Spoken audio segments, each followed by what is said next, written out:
Welcome back to Scary Horror Daily. Tonight, let go of the day. Unwind. Let the noise of the outside world fade into the background. You're safe here, for now. Dim the lights, wrap yourself in a blanket, and close your eyes if you'd like. Breathe in and out. We're about to take a journey, not through space, but through silence. Now. Let the darkness settle. And let the story begin. It was a bitter autumn evening when Thomas drove into the small, remote village of Hollowbrook. The leaves crunched under his tires, their crisp, brown edges fluttering in the wind like forgotten memories. The air smelled damp, and the sky was cloaked in a dense gray mist, the kind that makes it hard to see the world beyond a few feet. He hadn't planned on staying in Hollowbrook, but his car had broken down just a few miles out. A flat tire and no cell service had forced him to take shelter for the night. He had seen the sign for the Old Oak Inn just as the rain began to fall, its wooden frame creaking under the pressure of time. The place looked like it hadn't been touched in years. Inside, the air was thick with dust, and the floorboards groaned under each step as Thomas walked toward the reception desk. A pale woman sat behind it, her sharp eyes watching him closely. "Good evening," she said, her voice soft but unwelcoming. "Looking for a room?" Thomas nodded, pulling his jacket tighter around him. "Yeah, my car broke down a bit outside. I'll just need a place to rest until morning." She didn't smile, but her gaze lingered longer than usual, her lips pressed tight together. "You'll be in room 3. It's on the second floor, at the end of the hall. Don't open the window in there." Thomas blinked, confused. Why?" Her eyes flickered for just a moment, as if the words she was about to speak weren't her own. "The house has its ways. You'll understand soon enough." He didn't press her any further. It was late, and the weather was worsening. Thomas thanked the woman and grabbed the key she handed him, a heavy, rusted object that seemed out of place in the polished surroundings of the inn. When he reached the second floor, the hallway stretched out before him like an endless tunnel. The only light came from a flickering lamp on the wall, casting long shadows that danced with every gust of wind outside. The air was cooler here, and the faint smell of something old lingered in the corners. Room 3 was at the very end, just as the woman had said. He unlocked the door with a sharp turn of the key and stepped inside. The room was exactly what he expected: simple, worn furniture, a bed with a heavy quilt and an old wooden wardrobe. Yet, something felt off. The floorboards creaked underfoot, the walls seemed to breathe, and the faintest hum echoed from somewhere deep within the house. He placed his bag on the bed and walked toward the window, curious about the view. As his fingers brushed against the sill, a chill ran up his spine. The air in the room had turned cold, too cold for the season, as if the room itself were exhaling. Just as his hand reached the latch, he remembered the woman's warning. "Don't open the window." Thomas hesitated, staring out into the thickening mist, but something about the view called to him, a strange compulsion he couldn't shake. The window creaked as he slowly pulled it open, the wind immediately rushing inside, howling like a thing of its own. A voice whispered, faint but unmistakable. "You shouldn't have opened it." The hairs on the back of his neck stood on end. He spun around, heart pounding, but there was no one there. The room felt colder still, the shadows deeper. His breath misted in the air. Then, a sound echoed from below, a soft, wet thud followed by a slow scraping noise, like something dragging across the floor. Thomas froze, straining to hear. The sound was coming from the floor below, somewhere near the kitchen. He shut the window quickly, the echo of the scraping continuing, as though someone, was moving just out of sight. Thomas swallowed hard, shaking his head. It was probably just an old house settling, he told himself. Nothing to worry about. But as he lay in bed, the whisper returned. "Don't stay the night." He sat up, heart racing. Was he imagining it? The walls seemed to grow tighter, the air thicker, as though something was pressing against him from all sides. The sound of dragging grew louder, closer, until it was directly beneath him. There was a knock at the door. Thomas froze at the sound of the knock. His pulse hammered in his chest, and his breath caught in his throat. He had expected nothing but silence after the whispers and the unsettling dragging noises. But now, someone at the door. It couldn't be. He hadn't heard anyone approach. No footsteps, no voices. Just the oppressive stillness of the night. The knock came again.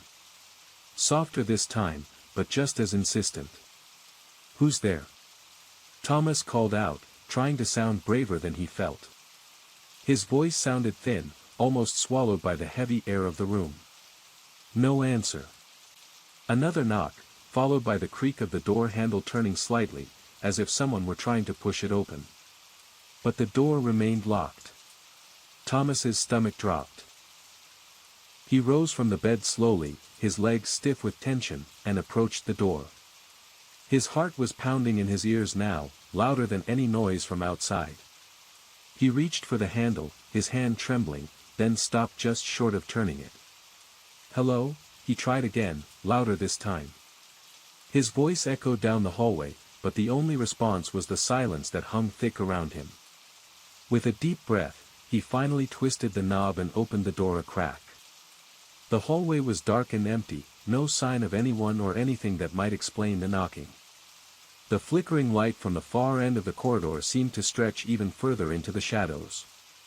He stood there for a long moment, contemplating the darkness. There was nothing. No one. Maybe he had imagined it. Maybe the tiredness was starting to mess with his mind. But as he stepped back into the room, the door behind him creaked open wider, as if inviting him into the unknown. The temperature in the room dropped several degrees in an instant, the chill biting into his skin like 1,000 icy needles. A whisper, soft as a sigh, rustled through the air. "You should leave, it's not safe." Suddenly, Thomas felt a cold pressure against his chest, as if something were pushing him toward the door.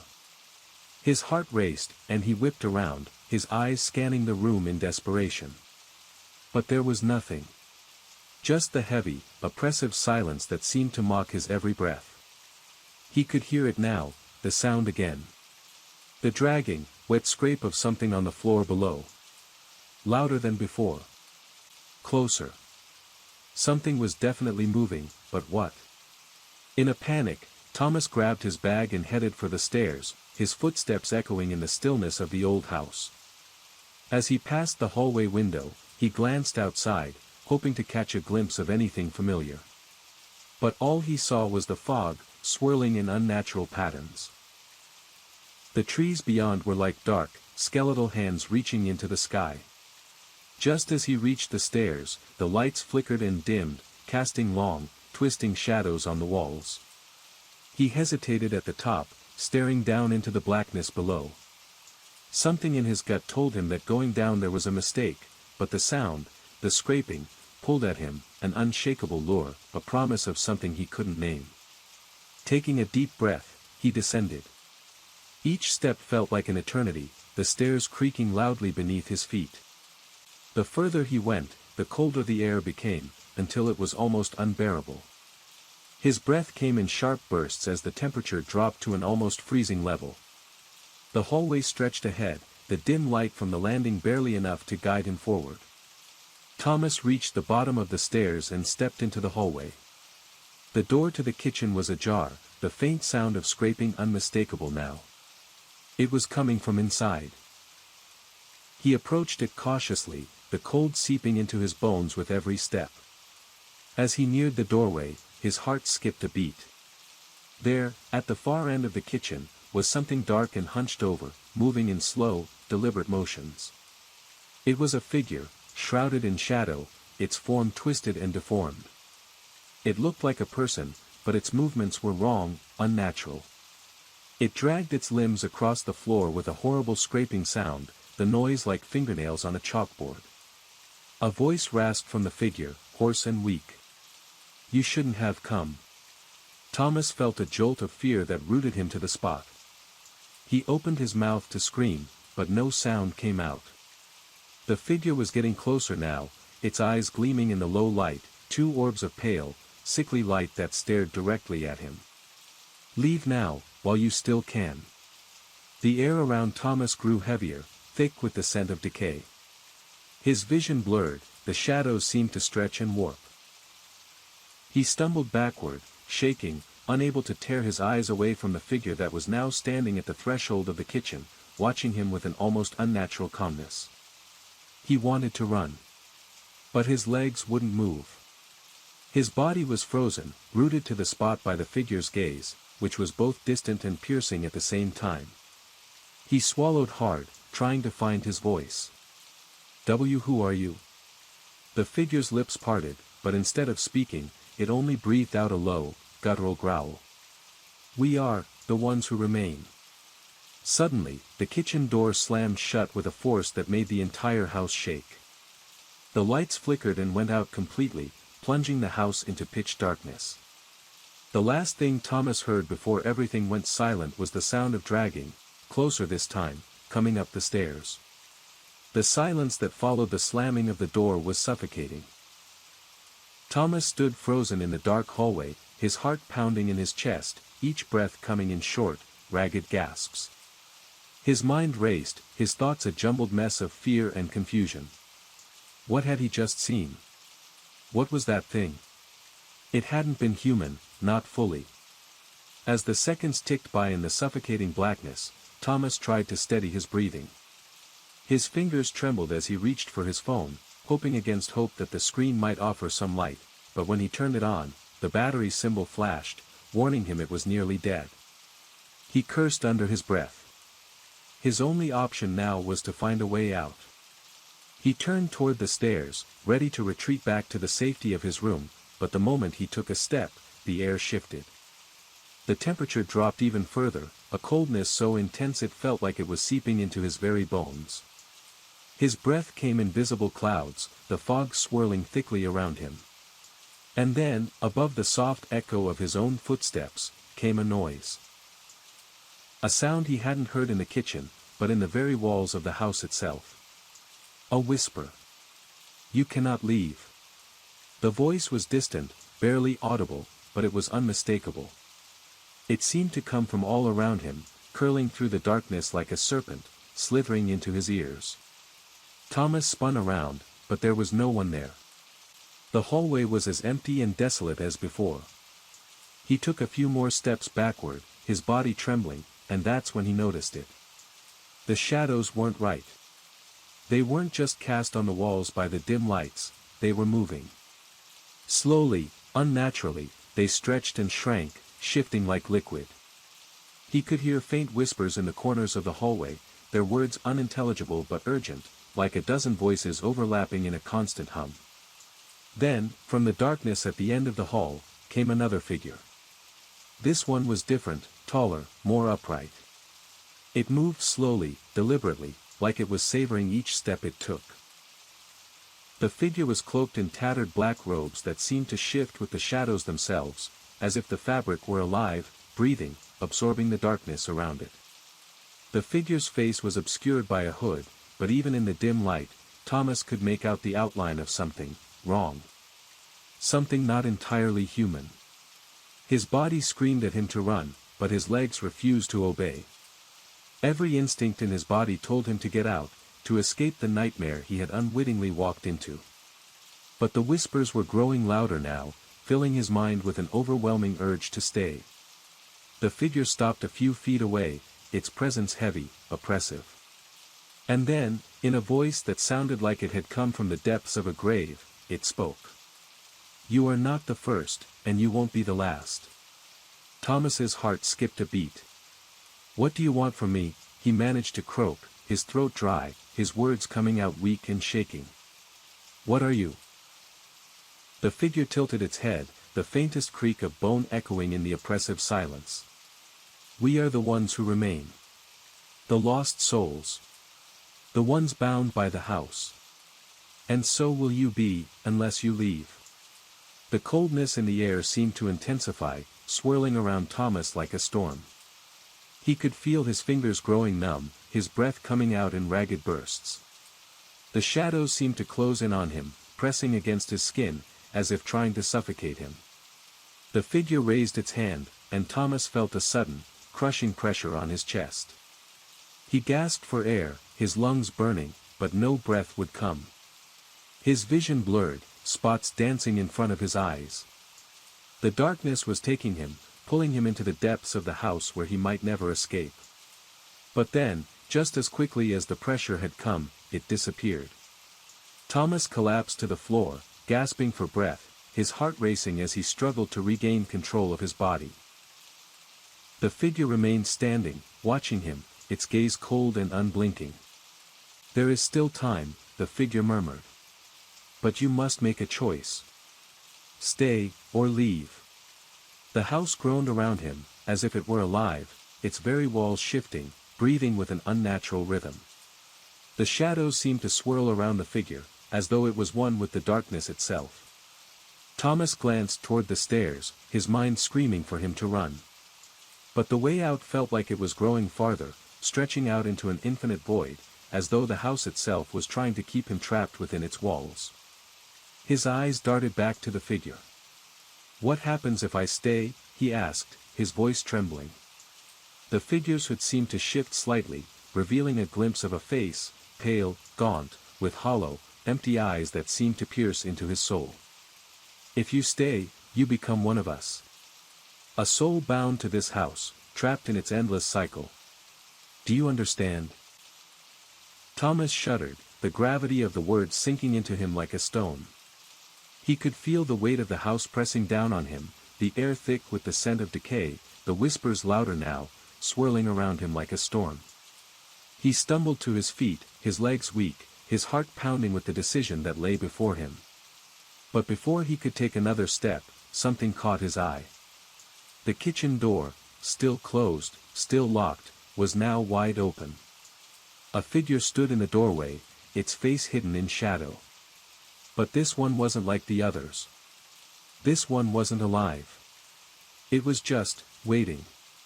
Thomas froze, his breath caught in his throat, as the figure in the kitchen doorway remained motionless. It wasn't moving, but the very fact that it was there, waiting, made the air around him even more suffocating. His heart pounded in his chest, each beat sounding like a thunderclap in the silence. He took a tentative step forward, the floor creaking beneath his weight, and as he did, he noticed the shadows in the room shifting in unnatural ways. They seemed to crawl along the walls like living things, their forms stretching and warping as if they had a mind of their own. A chill ran down his spine, the coldness creeping deeper with every passing moment. The figure in the kitchen doorway did not budge. Its outline was barely visible in the dim light, but Thomas could feel its presence, the oppressive weight of it bearing down on him. The air grew heavier, more suffocating, and the faint scent of rot filled his nostrils. He had to know. He had to understand what this thing was, and why it was here. "Who are you?" he whispered, his voice hoarse and trembling. The figure did not respond. But it didn't need to. Something in Thomas's gut told him that whatever this thing was, it wasn't human. It was something older, something far more terrifying. Suddenly, the whispers returned. Louder now, echoing around him like a cacophony of voices, speaking in languages he could not understand. He staggered back, his mind spinning, trying to make sense of it all. The whispers grew frantic, each one competing to be heard over the others. "You're too late. It's already begun. Run. You cannot escape." Thomas's head was spinning. The walls felt like they were closing in, pressing down on him from all sides. His chest tightened, and for a moment, he thought he might suffocate from the sheer weight of it all. His vision blurred, and his legs nearly gave way beneath him. But then, through the haze of confusion and fear, he saw something. A flicker of movement. In the darkness of the kitchen doorway, something shifted, just barely visible, but enough for him to notice. It wasn't just the figure standing there. There was something else, something, behind it. He squinted, his eyes straining to focus, and that's when he saw it. The dark figure was not alone. There were others, shapes, indistinct and barely there, standing just beyond the doorway, watching him with empty, hollow eyes. He could feel them, even if he couldn't see them clearly. They were watching, waiting. And he knew, deep down, that they were the ones who had been whispering all along. The air around him seemed to shift again, the temperature plummeting to an unbearable cold. His breath came out in thick clouds, his body shaking uncontrollably. But despite the terror clawing at him, he couldn't tear his eyes away from the doorway. "Leave this place," the figure in the doorway rasped, its voice a hollow, breathless whisper. "You cannot change what has already been set in motion." Thomas's mind raced. The words didn't make sense. What had been set in motion? What was he supposed to do? His body felt frozen, locked in place, his instincts screaming at him to run, to get out of the house. But his legs refused to move. Suddenly, the shadows in the room flickered and morphed, swirling around him like a storm, like a living thing. The darkness seemed to stretch and pulse with life, thickening with every passing second. The kitchen door slammed shut, sending a shockwave of air through the hallway, and the figure, along with the others behind it, vanished into the dark. Thomas gasped, his pulse racing as the whispers grew louder, more desperate. He could feel them all around him now, like invisible hands reaching out, tugging at him, pulling him deeper into the heart of the house. It was as if the house itself were alive, its walls closing in, its floors buckling beneath his feet. He staggered back, his heart pounding in his ears. His breath came in ragged gasps as he turned, looking for an escape. The hallway stretched before him like an endless, dark tunnel. There was no way out, not anymore. The house had already claimed him. But just as he was about to give in to the overwhelming sense of hopelessness, something caught his eye. The door to his room, room 3, was now ajar, a faint light spilling out from the crack. The shadows in the hallway seemed to shift toward it, almost as if the house were beckoning him back. With trembling hands, Thomas moved toward the door, his every instinct screaming at him to turn back, to run as far as he could. But something deep within him, something dark and primal, pushed him forward. He stepped into the room, his eyes darting around, but the room was just as he had left it, silent, cold, and empty. The window, the one he had opened earlier, was still wide open. The wind howled through the gap, sending the curtains fluttering, but Thomas didn't notice. He was too focused on the bed. On the thing lying there. It was a figure, just like the one he had seen in the kitchen. But this one was different. It was him. Thomas stood frozen in the doorway, staring at the figure lying in his bed. At first, he couldn't believe what he was seeing. His heart skipped a beat, and a cold sweat broke out on his forehead. It was him, the same face, the same features.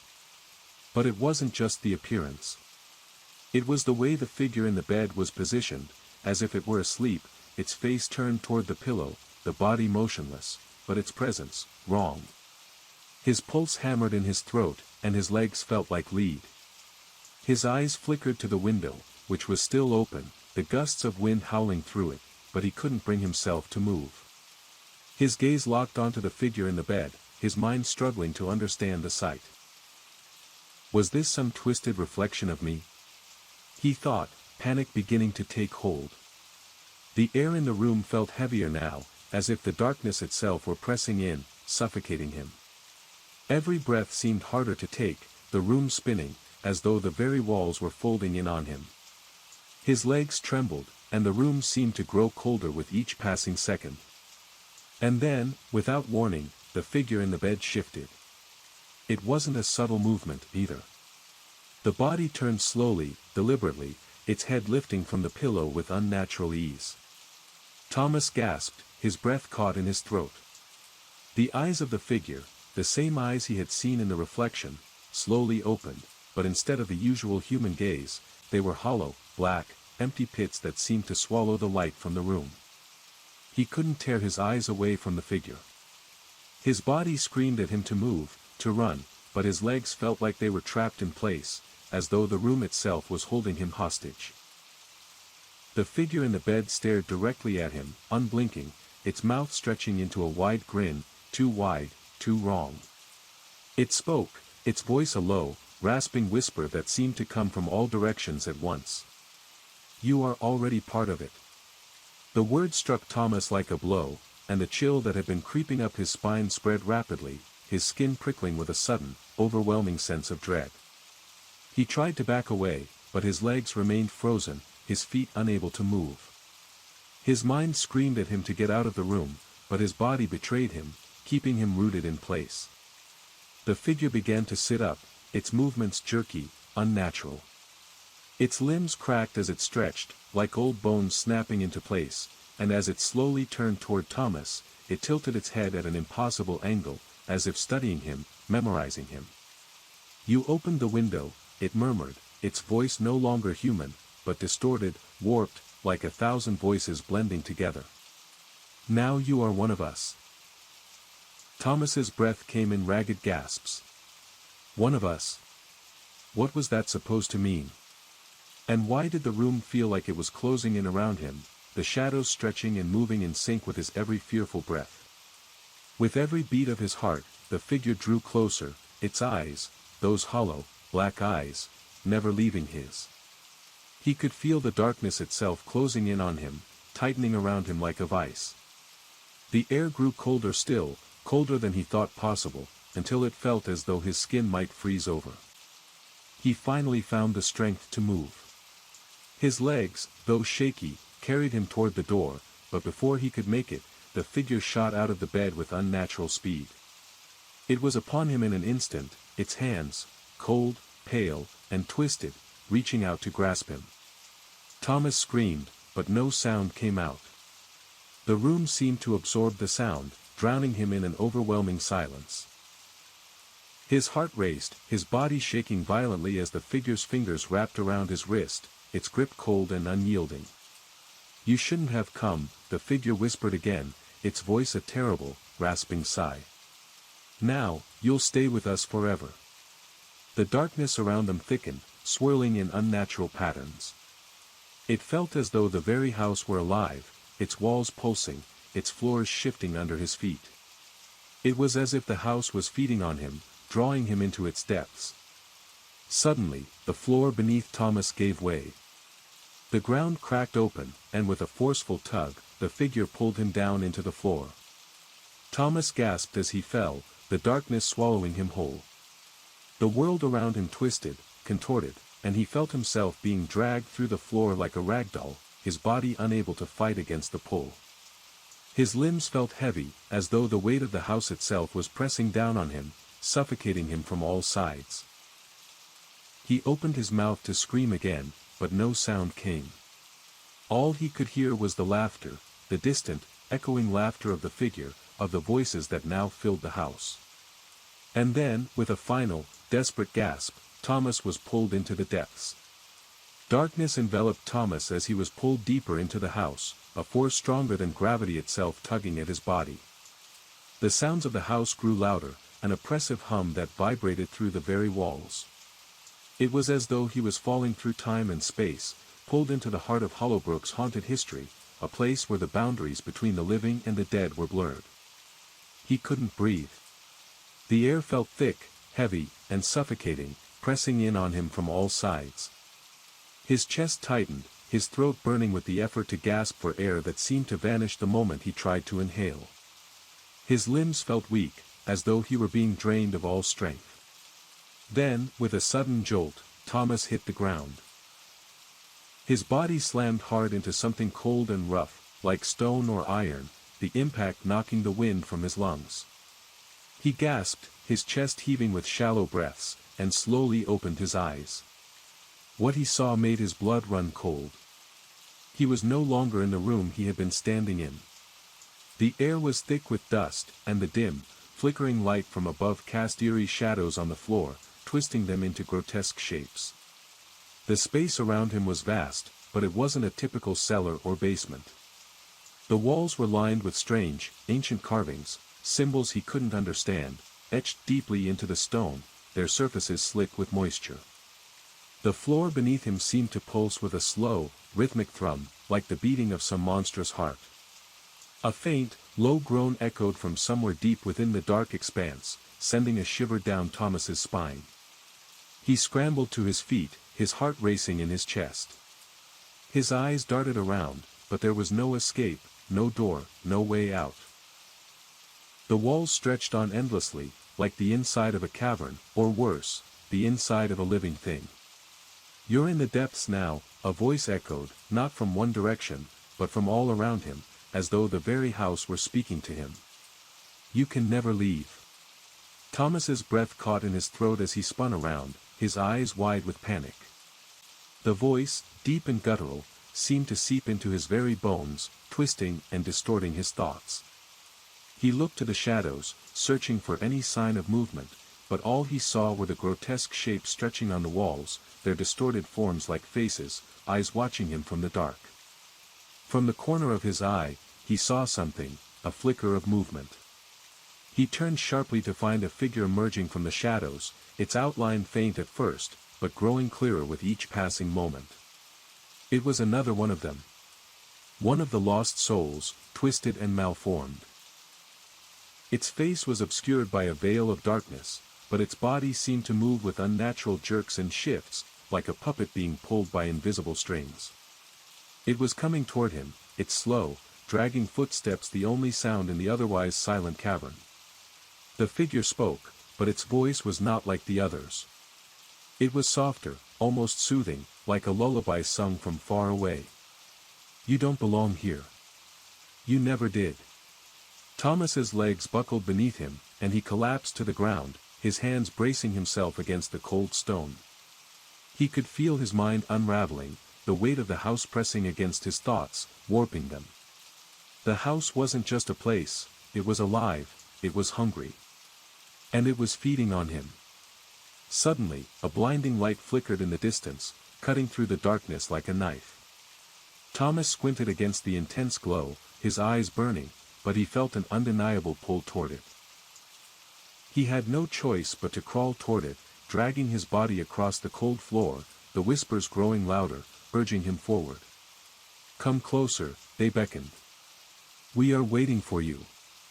His hands scraped against the stone, his body weak, but the light grew brighter, its intensity pulling at him like a magnet. The whispering voices seemed to grow more frantic, as though they were warning him, urging him to turn back. But Thomas couldn't stop himself. The light was everything, the only thing, and it was his only chance. With a final, desperate push, he reached the source of the light. It wasn't a lamp or a fire, but a door carved into the stone, its edges glowing with an otherworldly radiance. The symbols etched into the walls now pulsed in rhythm with the door, as though they were alive, feeding off the energy that radiated from it. He reached for the handle, trembling, but the moment his fingers touched it, a low, rumbling growl echoed through the cavern, shaking the ground beneath him. The light flickered, and the door slammed shut with a deafening thud. "You're not ready."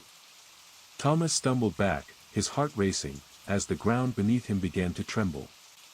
The stone walls seemed to bend inward, the shadows growing deeper and more oppressive. The voices grew louder, their cries now full of anguish, sorrow, and anger. It was as if the house itself was angry, furious that he had dared to seek an escape. The figure from earlier, the one with the dark face, was now standing before him, its eyes hollow and cold. It reached out a hand, its fingers elongated and sharp, like claws. "You've opened the door," it whispered, its voice dripping with malice. "And now, there is no going back." The shadows around them seemed to pulse in time with the figure's words, their forms swirling like smoke. Thomas could feel his body growing weaker, the energy being drained from him, and the figure's hand reached closer, closer, until its cold fingers brushed his cheek.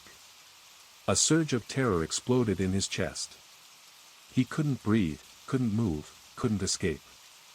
The darkness was taking him, swallowing him whole. Thomas's vision blurred as the cold fingers of the figure pressed against his skin, sending an icy chill through his body that seemed to freeze him in place. The whispers grew louder now, a cacophony of voices surrounding him, each one more frantic than the last. He could feel the darkness closing in, its weight bearing down on him like an insurmountable force, suffocating him from every direction. The figure's touch sent a shock through him, an electric jolt that left him feeling weak, drained, as if his very essence was being siphoned away. His legs buckled beneath him, and he collapsed to the cold stone floor, gasping for breath, but none came. The air around him thickened, and he felt like he was drowning, trapped in a nightmare he couldn't escape. The figure crouched down beside him, its twisted face now visible in the dim light. It was no longer a human shape, its features had melted, deformed, as if its very existence was a mockery of life. Its eyes were dark, like empty pits, and its mouth stretched into a grotesque grin that sent shivers down his spine. "You opened the door," it whispered again, its voice a low rasp that sounded like the groan of ancient stone. "And now, you will join us." The words echoed in Thomas's mind, reverberating through his thoughts like a dark chant. The figure's hand moved to his forehead, its fingers cold and clammy, and before he could react, a surge of energy shot through him, burning him from the inside out. It was as though the house itself was binding him to its will, its dark power forcing its way into his soul. "You belong to Hollowbrook now," the figure murmured, its voice oddly soothing, as if it were offering a twisted form of comfort. "Your soul is ours to keep." Thomas's body convulsed, his muscles seizing up as the dark energy coursed through him. He wanted to scream, wanted to fight back, but his voice was locked in his throat, his body no longer his own. The figure's grip tightened, and the room seemed to spin around him. The shadows grew longer, reaching out like tendrils, wrapping around his limbs, tightening with each passing second. The ground beneath him shifted, cracking open as though it were made of brittle wood. The air grew colder still, the very fabric of the world around him beginning to unravel. He could feel the house, no, the entity, pulling him into its depths, deeper than he had ever thought possible. "Welcome to eternity," the figure whispered, its voice now reverberating in his skull. "You are now part of us, a piece of the house's heart, bound to its cursed fate. We are the ones who remain." Thomas's vision swam, the light flickering and fading as the shadows engulfed him completely. The last thing he saw before everything went black was the figure's grin, wide, malicious, and filled with the promise of endless torment. Thomas awoke with a violent start, his breath coming in short, panicked bursts as if he had been submerged underwater. His body felt cold, unnaturally so, and his limbs were stiff, as if he had been lying in one position for far too long. His eyes shot open, but all he saw was darkness. For a moment, he thought he was still trapped in a nightmare, but then the feeling of cold stone beneath him jolted him fully awake. He was no longer in the cavernous depths beneath Hollowbrook House. He tried to move, but his body felt heavier than ever before. The weight of it, no, the weight of something much greater, pressed down on him, pinning him to the ground. Panic surged through him, but his breath came in shallow gasps. He couldn't lift his arms, couldn't feel his legs. It was as though they were shackled to the floor by an unseen force, bound in place by the very darkness itself. No. He thought desperately. I have to move. I have to get out of here. His mind raced as he tried to make sense of his surroundings, but there was nothing to see. Only shadows, deep and pervasive, stretching around him in every direction. The air was thick with an oppressive, suffocating presence, as if something ancient and malevolent was lurking just beyond his vision, watching him, waiting for him to make the wrong move. Then, he heard it, the faintest sound. A whisper. You cannot escape. The voice seemed to come from all around him, the words dripping with an almost mocking tone. The sound was familiar, distant, like an echo from a place he had no memory of. And yet, it felt so real. So close. Thomas's heart pounded in his chest as the whispering grew louder, more urgent, until it was a chorus of voices, each one overlapping the other, speaking in languages he couldn't understand. But amidst the cacophony, one voice broke through, clear and sharp. You are ours now. He tried to scream, to call out for help, but his mouth was dry, his voice swallowed by the weight of the silence around him. His mind was trapped in a fog, his thoughts slipping away like sand through his fingers. He had no idea how long he had been here, how much time had passed, but it felt like an eternity, an endless void of dark, swirling thoughts. Then, slowly, ever so slowly, the shadows began to move. They slithered along the walls, creeping toward him like living things, their shapes shifting and warping in the dim light. The floor beneath him rumbled with a low, throbbing pulse, as though the house itself were breathing, alive, and aware of his presence. His body trembled as the shadows reached out, tendrils of darkness curling around him, pulling at his limbs, tightening like chains. He could feel them wrapping around his wrists, his ankles, his neck, everywhere. They were everywhere, smothering him, choking him. And then, in a blur, the darkness suddenly shifted. A low, groaning sound filled the room as the walls around him seemed to stretch and twist, distorting like liquid. The shadows writhed and slithered, moving with an unnatural speed, until they were replaced by something far worse, the figures. The figures he had seen before, the ones who had whispered to him, the ones who had dragged him into the depths of the house. They were here, standing in the shadows, their eyes glowing with an otherworldly light. Their forms were no longer humanoid but twisted, their limbs elongated and contorted in grotesque ways. They seemed to be made of the very darkness itself, as though they were creatures born from the nightmares of the house. They stood in a circle around him, silent, watching, their hollow eyes locked on his every movement. One of them, the same figure that had spoken to him before, stepped forward, its form shifting with the shadows, as though it were made of smoke and ash. "You've opened the door," it whispered, its voice no longer soft and soothing but cold, sharp, and final. "And now you are bound to this place." Thomas struggled, his limbs straining against the dark tendrils that held him down, but it was no use. The more he struggled, the tighter they became, cutting into his skin, pulling at his flesh. His body screamed in protest, but he could feel his strength slipping away, his resistance weakening with each passing moment. "There is no escape," the figure continued, its voice growing more distorted, more inhuman with each word.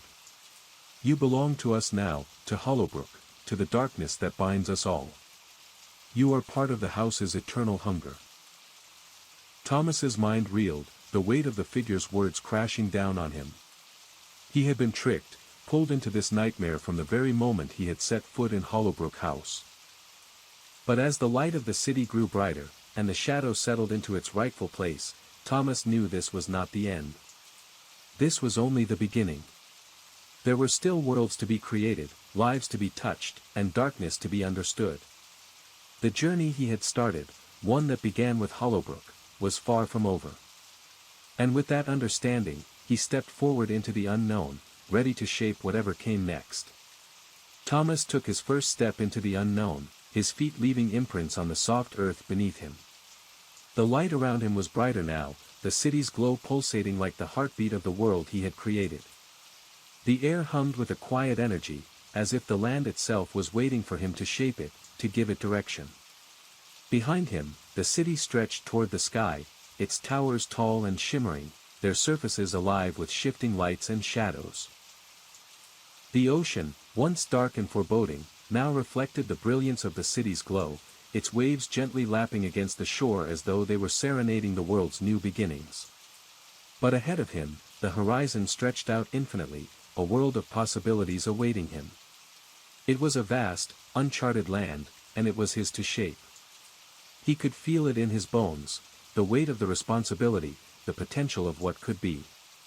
He looked to the sky, which had transformed into a beautiful gradient of colors, warm oranges and purples mixing with the cool blues of the twilight. The stars were beginning to emerge, faintly at first, but they were there. The stars were not just symbols of the night. They were seeds, waiting to be planted. And he was the gardener. What now? Thomas whispered, the question drifting into the quiet air. He had created so much, but now it was time to build. Time to decide what this world would truly become. The voice. The one that had guided him through Hollowbrook, that had whispered the truth of his creation, echoed in his mind once more. What will you create, Thomas? What world will you build?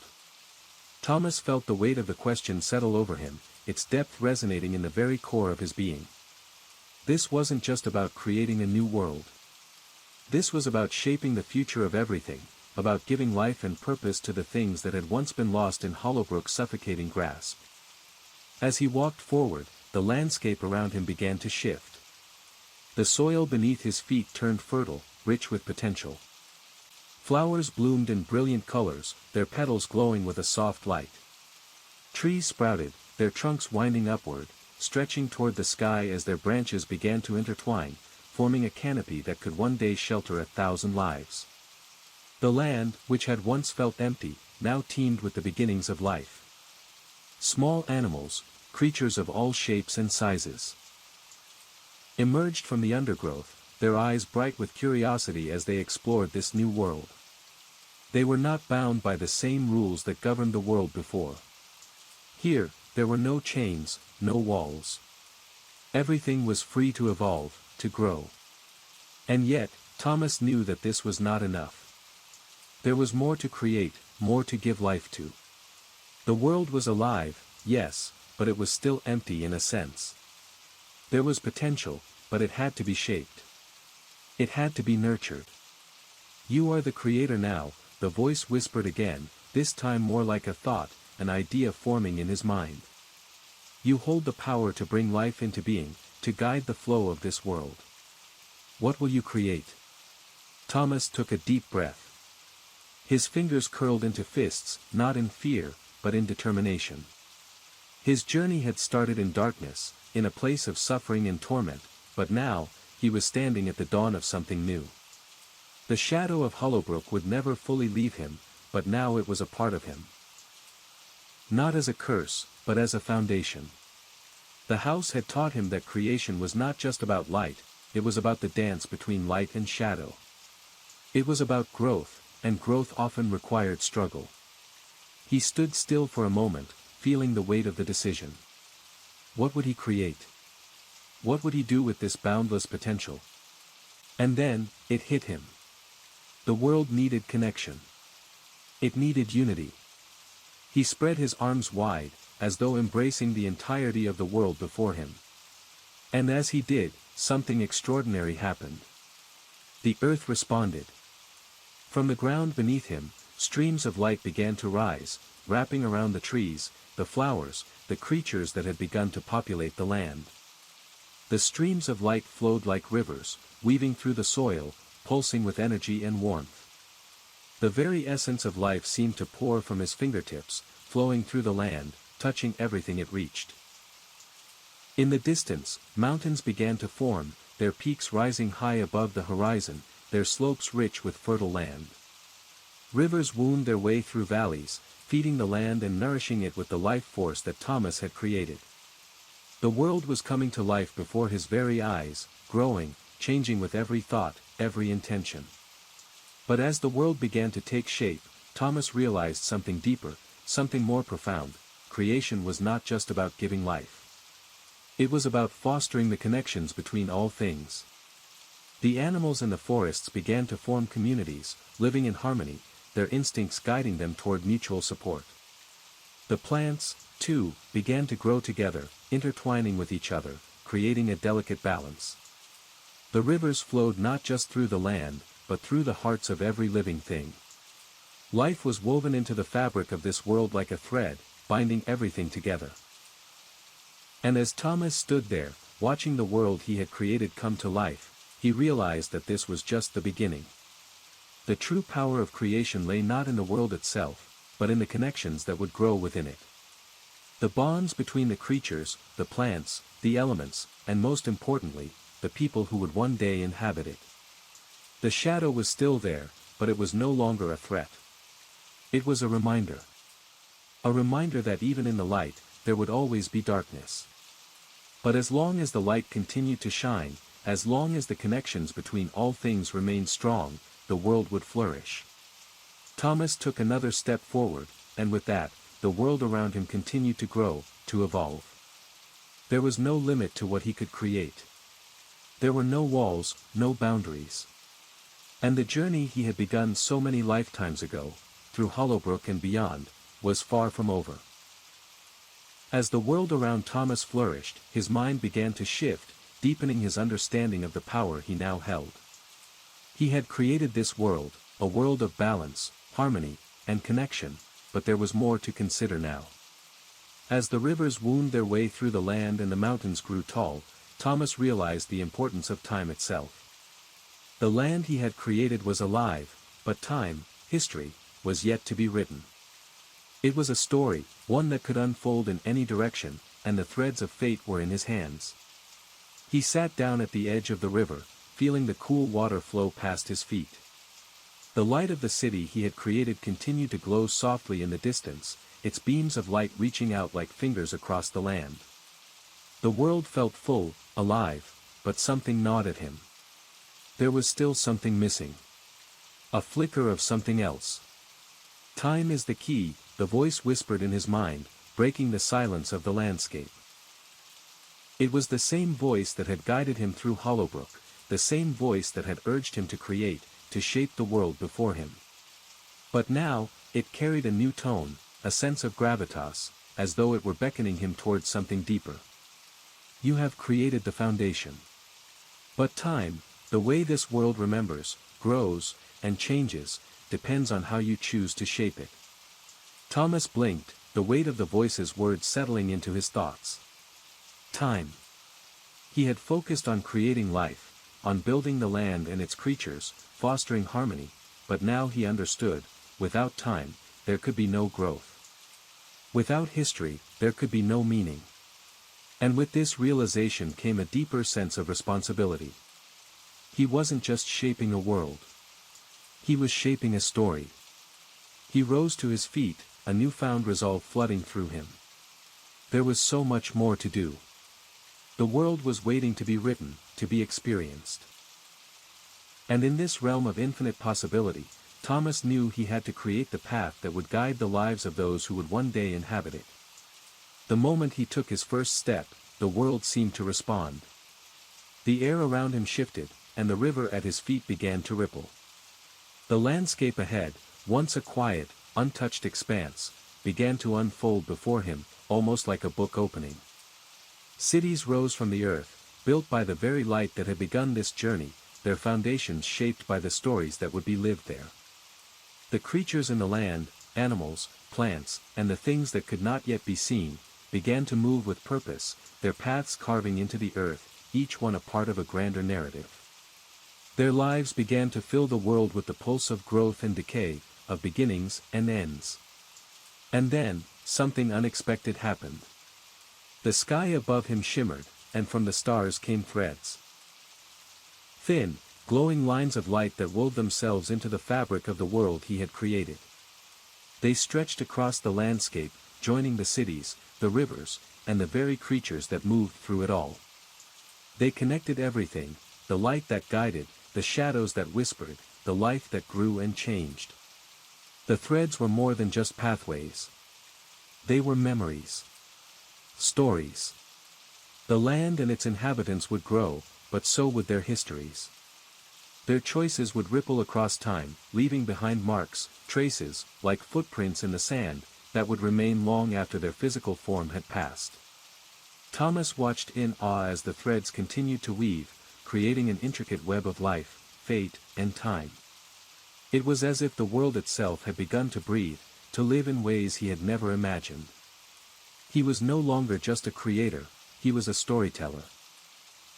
And in that moment, Thomas understood that the greatest power he held was not the ability to shape the land or create the creatures that lived upon it. It was the ability to give them meaning, to guide their lives through the stories they would live. He could shape their destinies, guide their paths, but it was up to them to walk them. His role, as a creator, was to plant the seeds of possibility, to give his creations the tools they would need to shape their own fates. But he was also the keeper of their stories.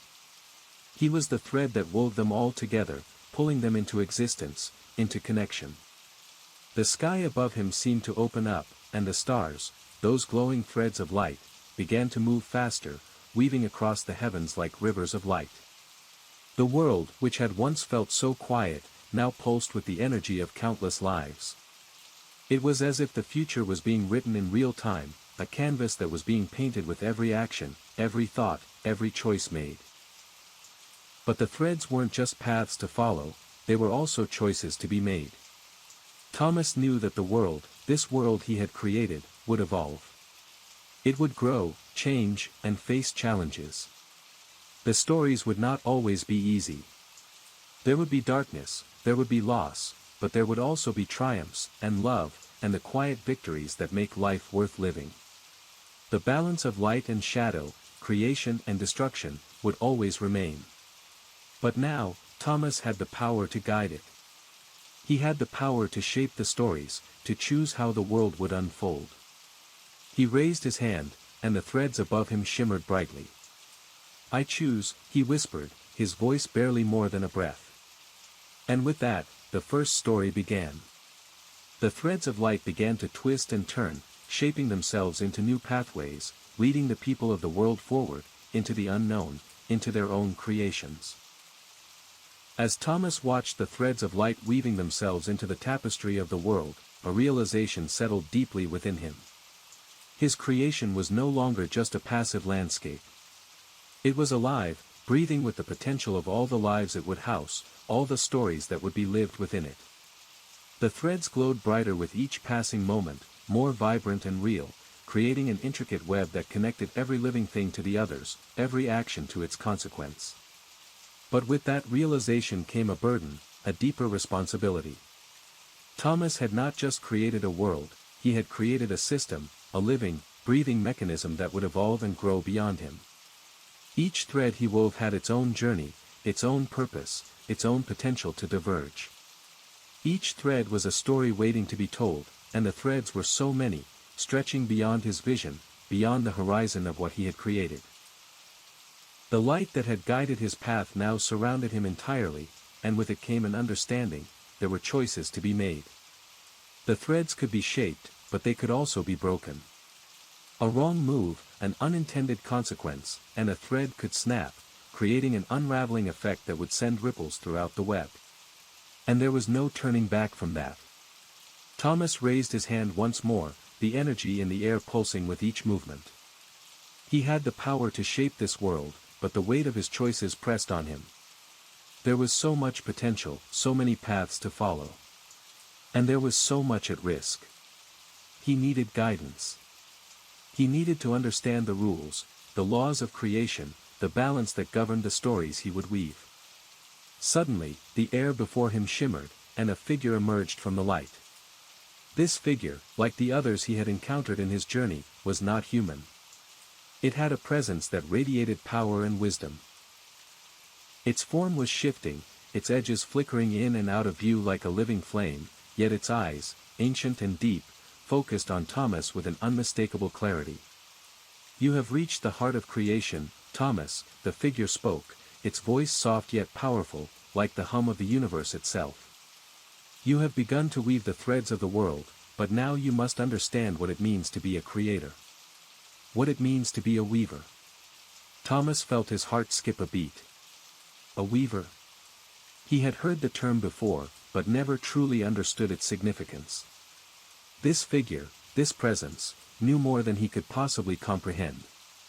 The figure stepped forward, its form flickering in and out of existence with every movement. "The threads you weave are not just lifeless strings of light, Thomas. They are the essence of existence. Each one is a reflection of possibility, of choice. They are connected, intertwined, and each one has its own potential to grow, to change, to reach new heights. But they are also fragile. A single misstep, a single wrong choice, and a thread may break. And if a thread breaks, it creates an unraveling effect." Thomas felt a shiver run down his spine. The weight of this truth, the truth that each thread was not just a path, but a fragile existence, settled heavily on his shoulders. "But I am not here to make you fearful, Thomas," the figure continued, its voice growing softer, yet more insistent. "I am here to show you the potential of your role. You are not the one who controls every thread. You are the one who guides them. You give them meaning, but they still have the freedom to evolve, to choose their own course. Thomas's mind spun, guiding the threads. He wasn't just creating, they were alive, their own stories unfolding in real time. He had the power to shape their beginnings, but once they were set in motion, the threads would grow on their own, forming connections and diverging in ways that were beyond his control. The key to being a weaver, the figure said, is not in controlling every moment, but in understanding the dance between creation and freedom. The balance between guidance and letting the threads live their own lives. To guide without domination. To create without suffocating. This is the essence of your task, Thomas. You are not a god. You are a weaver. And your role is to create the canvas, to give the threads life, but to allow them to be what they are meant to be. Thomas listened, absorbing every word. The responsibility was greater than he had imagined. He was not just a creator, he was a nurturer. He had to let go of control in order to allow the world to grow, to allow the stories to unfold in their own way. He could guide, he could influence, but he could not dictate. The figure nodded as if sensing Thomas's thoughts. Exactly. You have created a world filled with potential. Now, it is time to let it grow. The threads will weave their own way, and you must trust them. Thomas took a deep breath, his hands trembling slightly. The figure before him began to fade, its light dimming as the last words echoed in his mind. Remember, Thomas. The threads are yours to create, but the world is theirs to live. And with that, the figure was gone. Thomas stood alone, the light around him still shimmering, the city stretching behind him, and the horizon ahead still infinite. The threads of creation were alive, swirling in the air, full of potential, waiting to be shaped, to be guided. But now, Thomas understood the true nature of creation. He would guide them, but he would not control them. He would create, but he would not stifle. The world was his canvas, but it was no longer his alone. It belonged to the threads. And now, Thomas knew, he had to trust them to weave their own way. With that understanding, Thomas took his first step forward again. The world awaited. Thomas's footsteps were steady as he walked forward into the world he had created, the realm now alive with potential. The city he had forged still hummed with life, its glowing structures reaching high into the sky. But this was only the beginning. The threads, now woven into the fabric of reality, were already shifting, stretching, bending, like rivers carving their way through uncharted land. The weight of his understanding, the responsibility he now carried, settled into his chest. He wasn't just creating worlds, he was giving life to the very fabric of existence itself. Every choice he made rippled outward, affecting not just the landscape, but the lives of those who would one day inhabit it. His choices had weight. His decisions could shape the future. But what did that mean? Could he truly guide them all? Could he truly weave a world that would grow in harmony, that would thrive? He wasn't sure. But there was one thing he knew for certain, he couldn't do it alone. As he walked deeper into the city, the paths before him began to shift, becoming more intricate, more complex. The threads of creation were alive around him, intertwining, weaving themselves into the very streets he walked on. The world seemed to respond to his presence, its pulse aligning with his own heartbeat, as though the world had been waiting for him to realize something. The figure, that strange, glowing presence from before, appeared once again before him, though this time, it was different. The figure had no face, but it radiated an energy that felt both ancient and new. It wasn't the same guiding force as before, this time, it felt more like an equal, an extension of his own understanding. You are no longer the only creator, Thomas. The voice echoed softly in his mind. You are the weaver, yes, but creation is never solitary. It is a dance, a spiral. Creation is woven from the collective, from the choices of all who are part of it. Thomas looked up, his gaze filled with a mixture of confusion and awe. What do you mean? I've given this world life. I've created it. The figure's presence shimmered, as if shifting to reflect his thoughts. Creation is a spiral, Thomas. Not a straight line. You may have begun this journey, but those who will come after you will create too. The threads are not just yours to weave. They belong to all who come into this world. Thomas's heart raced. I don't understand. You are the first. But there will be others. You have shaped the beginning, but the future is a dance of choices, choices made by the souls who will walk this world. They will choose their own paths, and in doing so, they will shape this world further. A wave of realization washed over Thomas. You're saying, this world isn't just mine. It belongs to everyone who lives in it. It's their choices that matter, not just mine. Yes, the figure responded, its voice now rich with warmth. You are the one who gives birth to possibility. You set the stage, but it is they who will decide how the story unfolds. And in that unfolding, you will find the true meaning of creation. Thomas stood still, processing the weight of this understanding. It was not just his vision that mattered. It was not just his choices that shaped the world, it was everyone's. Every person, every creature that would live in this realm, would play their part in weaving the tapestry of time.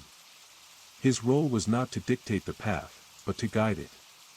He was not the end. He was the beginning. With that understanding, the threads around him began to move once more. The landscape shifted, and Thomas saw it, the first signs of the world changing. It was subtle at first. Small animals taking new paths, the wind carrying seeds that would one day grow into forests, the light of the stars beginning to fall into new constellations. The choice of every living thing had meaning now. And with that realization, Thomas felt a shift within himself. He understood the true power of creation. It was not in the things you could control, but in the things you allowed to grow.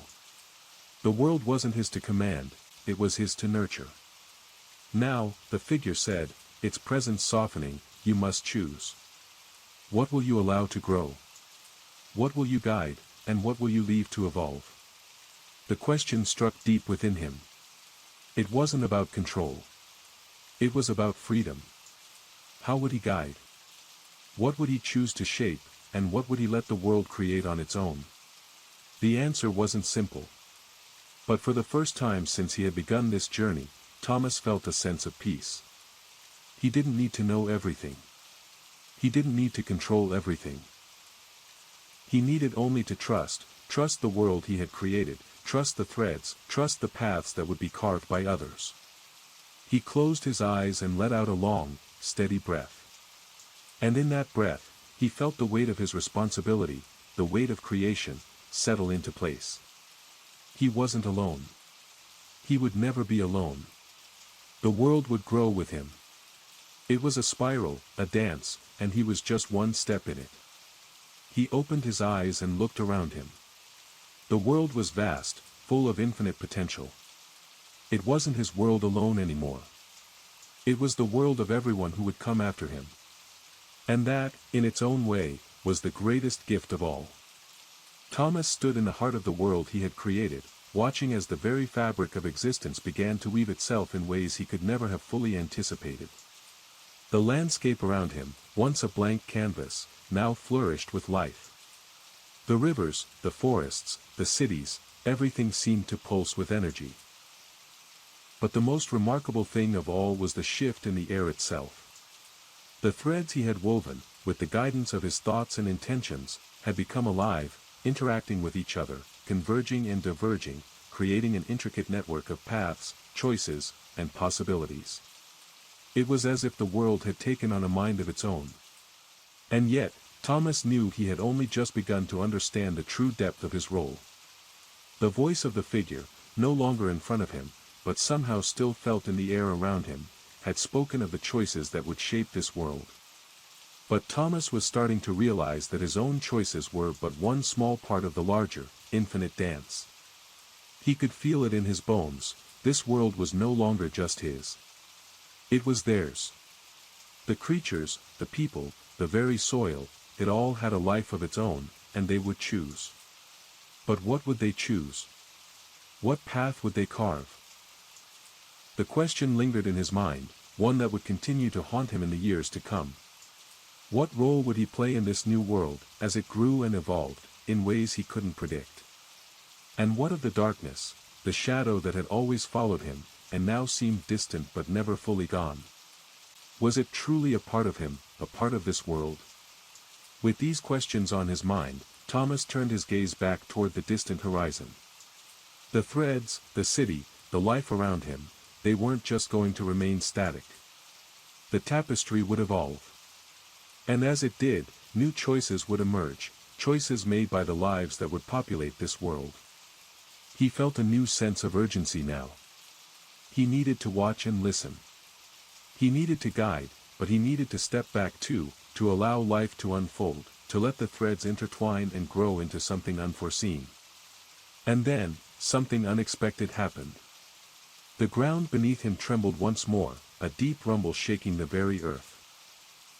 The light around him dimmed slightly, and the pulse of energy in the air grew heavier, more strained. The shadow. It had been a long time since Thomas had truly thought about the shadow. It had always been there, like a distant memory, a lingering weight that he couldn't shake. Hollowbrook's influence was far from gone. No matter how much he had learned, how much he had shaped, the shadow was still a part of this world. It had not been vanquished, it was merely waiting, watching, like a patient force, ready to re-enter the stage when the time was right. As Thomas stood, rooted to the spot, the rumble beneath him became more intense. He looked out at the horizon, where the shadow had once loomed, and he saw it again. A dark, swirling mass at the edge of his creation. Not the shadow of Hollowbrook, but something else, something that felt different, yet somehow familiar. It was the next challenge. The next chapter in the world's story. For the first time, Thomas felt a deep, unsettling sense of awareness. This world, this tapestry, had to be watched carefully. The balance between light and shadow, creation and destruction, freedom and control, was delicate. The threads could not just be shaped, they had to be managed. And with that realization, the world seemed to call out to him once more. The shadow moved, slowly at first, then faster, as if aware of Thomas's gaze.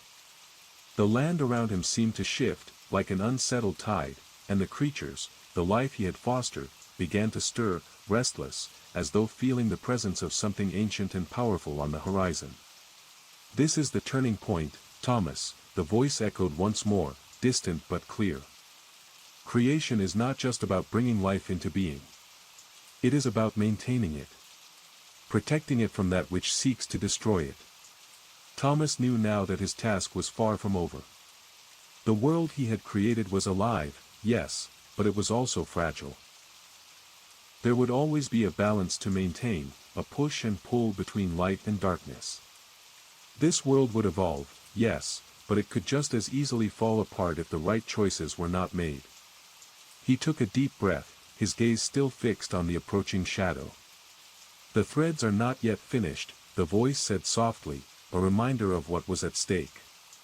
"The choices are still yours to make. The balance is fragile." Thomas clenched his fists, ready for the next step. This world was his responsibility, but it was also his gift. And now, it was time to face the challenge that had always loomed on the horizon, to guide, protect, and shape this world, to keep the balance. As the shadow grew closer, Thomas stepped forward, toward the horizon, where the light and darkness met. He was no longer just the weaver. He was the guardian of creation. The shadow loomed closer, its presence now undeniable. It wasn't merely a physical form. No, it was something deeper, more primal, a force that threatened to consume everything Thomas had worked to create. He stood at the edge of the vast expanse, feeling the pull of the darkness with every beat of his heart. The balance must be maintained. The voice echoed in his mind again, its words both a warning and a guide. Thomas had created a world that was alive, but it was delicate. The forces of light and shadow existed side by side, but they weren't always in harmony. The question was, how could he ensure that the threads didn't unravel? That the world he had so carefully shaped wouldn't fall to the darkness? He felt the weight of responsibility like an anchor around his soul, but there was no turning back. The shadow was part of the world he had created. It was inevitable. He understood now that creation wasn't just about making things beautiful, it was about balance. Creation and destruction. Light and shadow. Growth and decay. With a deep breath, Thomas focused on the light that had once guided him, the light that had infused the city, the rivers, the creatures, the trees, and the very land itself. The energy of the world still hummed in the air, and with it, he felt the power of his own creation. It was his to protect, his to shape. But now, it was also alive. The world no longer needed just a creator, it needed a guardian. What is created can be destroyed, the voice whispered, its tone more somber this time. What is built must also be protected. Thomas turned his gaze back to the encroaching shadow. It was no longer a distant speck but a massive, swirling storm, a dark cloud of energy that seemed to suck the very light from the sky. It wasn't a single entity, it was a collection of all the things he had once feared, the remnants of Hollowbrook, the unrelenting darkness of the past, the forces of entropy that were as natural as life itself. He knew he had to act. But how? How could he face the shadow? How could he protect the world from being consumed? A realization struck him then. This wasn't just a battle of light versus dark. This wasn't about defeating the shadow, this was about understanding it, integrating it into the balance. He had created a world of interconnected threads, and the shadow was simply another thread, one that needed to be woven into the fabric of reality. The shadow is not your enemy, the voice continued, its tone gentle but firm. It is a part of you. A part of this world. It must be accepted, not fought against. The key is not to erase it, but to weave it into the balance, to understand its purpose. Thomas closed his eyes, feeling the pulse of energy in the air, the threads of creation all around him. His world was alive. The land, the creatures, the city, the sky, it was all part of a greater whole. But the shadow was a part of it too. It was an essential piece of the tapestry. With a deep breath, Thomas extended his hand toward the dark storm. He didn't fight it. He didn't try to push it away. Instead, he let it be. He let the shadow flow into him, let it merge with the light, the energy, the threads of creation. At first, there was resistance. The darkness fought against the light, pulling away from him, swirling like a tempest. But Thomas did not force it. He welcomed it. He understood now that the darkness had its place, just as the light did. They were two sides of the same coin.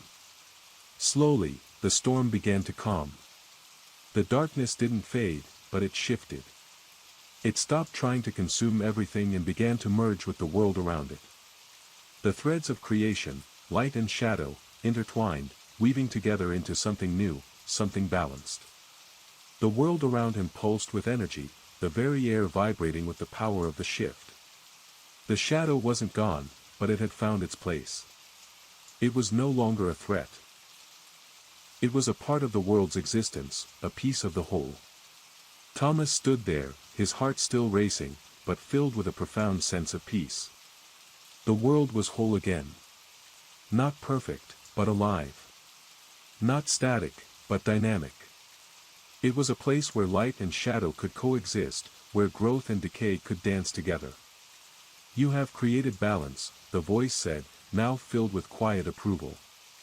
You have learned what it means to weave the threads of creation. You are no longer just a creator, Thomas. You are a guardian of the world. The city in the distance shimmered brightly, its towers glowing with a soft, steady light. The creatures of the land, the plants, the rivers, they all thrived in this new balance. The shadow, no longer a force of destruction, now coexisted with the light, giving depth to the world, making it richer, more complete. Thomas had come to understand that creation wasn't about domination, it was about harmony. It was about guiding the threads, shaping the world not as a tyrant, but as a nurturer. Light and shadow, growth and decay, they all had their roles to play. And it was his role to guide them, to ensure that they remained in balance. The world he had created, the one that had once felt so fragile, was now alive in a way he couldn't have imagined. It was no longer just his world, it was theirs, the creatures, the souls, the very fabric of existence. And Thomas, the weaver, would watch over it, guide it, and protect it. As he looked out over the horizon, the threads of creation still pulsing in the air, Thomas felt a deep sense of fulfillment. His journey wasn't over, it had only just begun. But for now, he knew one thing for certain, this world, this tapestry, was exactly as it was meant to be. The sun, which now bathed the world in golden hues, began to set, casting long shadows across the land. Thomas stood on the edge of the city he had built, watching as the threads of creation continued to weave their intricate patterns around him. The world was vibrant, full of potential, and yet, Thomas knew that his journey was far from complete. The balance had been established, yes, but the guardianship of this world was ongoing. Every choice, every shift in the pattern, would ripple through time, creating waves that would echo for eons to come. The figure that had once guided him, the presence that had revealed the nature of creation and balance, had left him, but its voice lingered in his thoughts.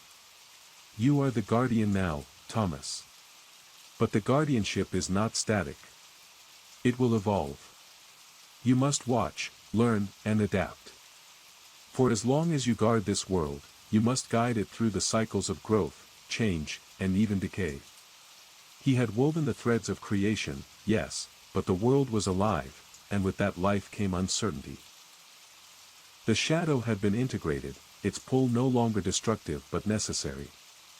Yet, in the back of his mind, Thomas couldn't help but wonder, was the shadow truly balanced, or was it simply waiting for the right moment to rise again? He turned away from the city, moving deeper into the land, into the heart of the wilderness that surrounded it. The trees here were ancient, their roots deep and tangled with the very earth itself. Flowers of all colors bloomed, and the air hummed with the sound of life. But even in this place of beauty, Thomas could feel the presence of the shadow lurking just beyond the edges of the light. It wasn't malevolent, not in the way it had once been, but it was always there, waiting for the right moment to tip the balance again. Thomas knew that balance was delicate. A simple misstep, a choice made in haste, could send everything tumbling into chaos. The world was constantly shifting, evolving, and his role, his purpose, was to ensure that it didn't tip too far in any direction. The light cannot exist without the shadow, Thomas whispered to himself, recalling the lessons he had learned. The world, in all its complexity, needed both, growth and decay, life and death, light and shadow. The dance of these forces was what kept the world in harmony. But even so, Thomas couldn't shake the nagging feeling that something more was at play.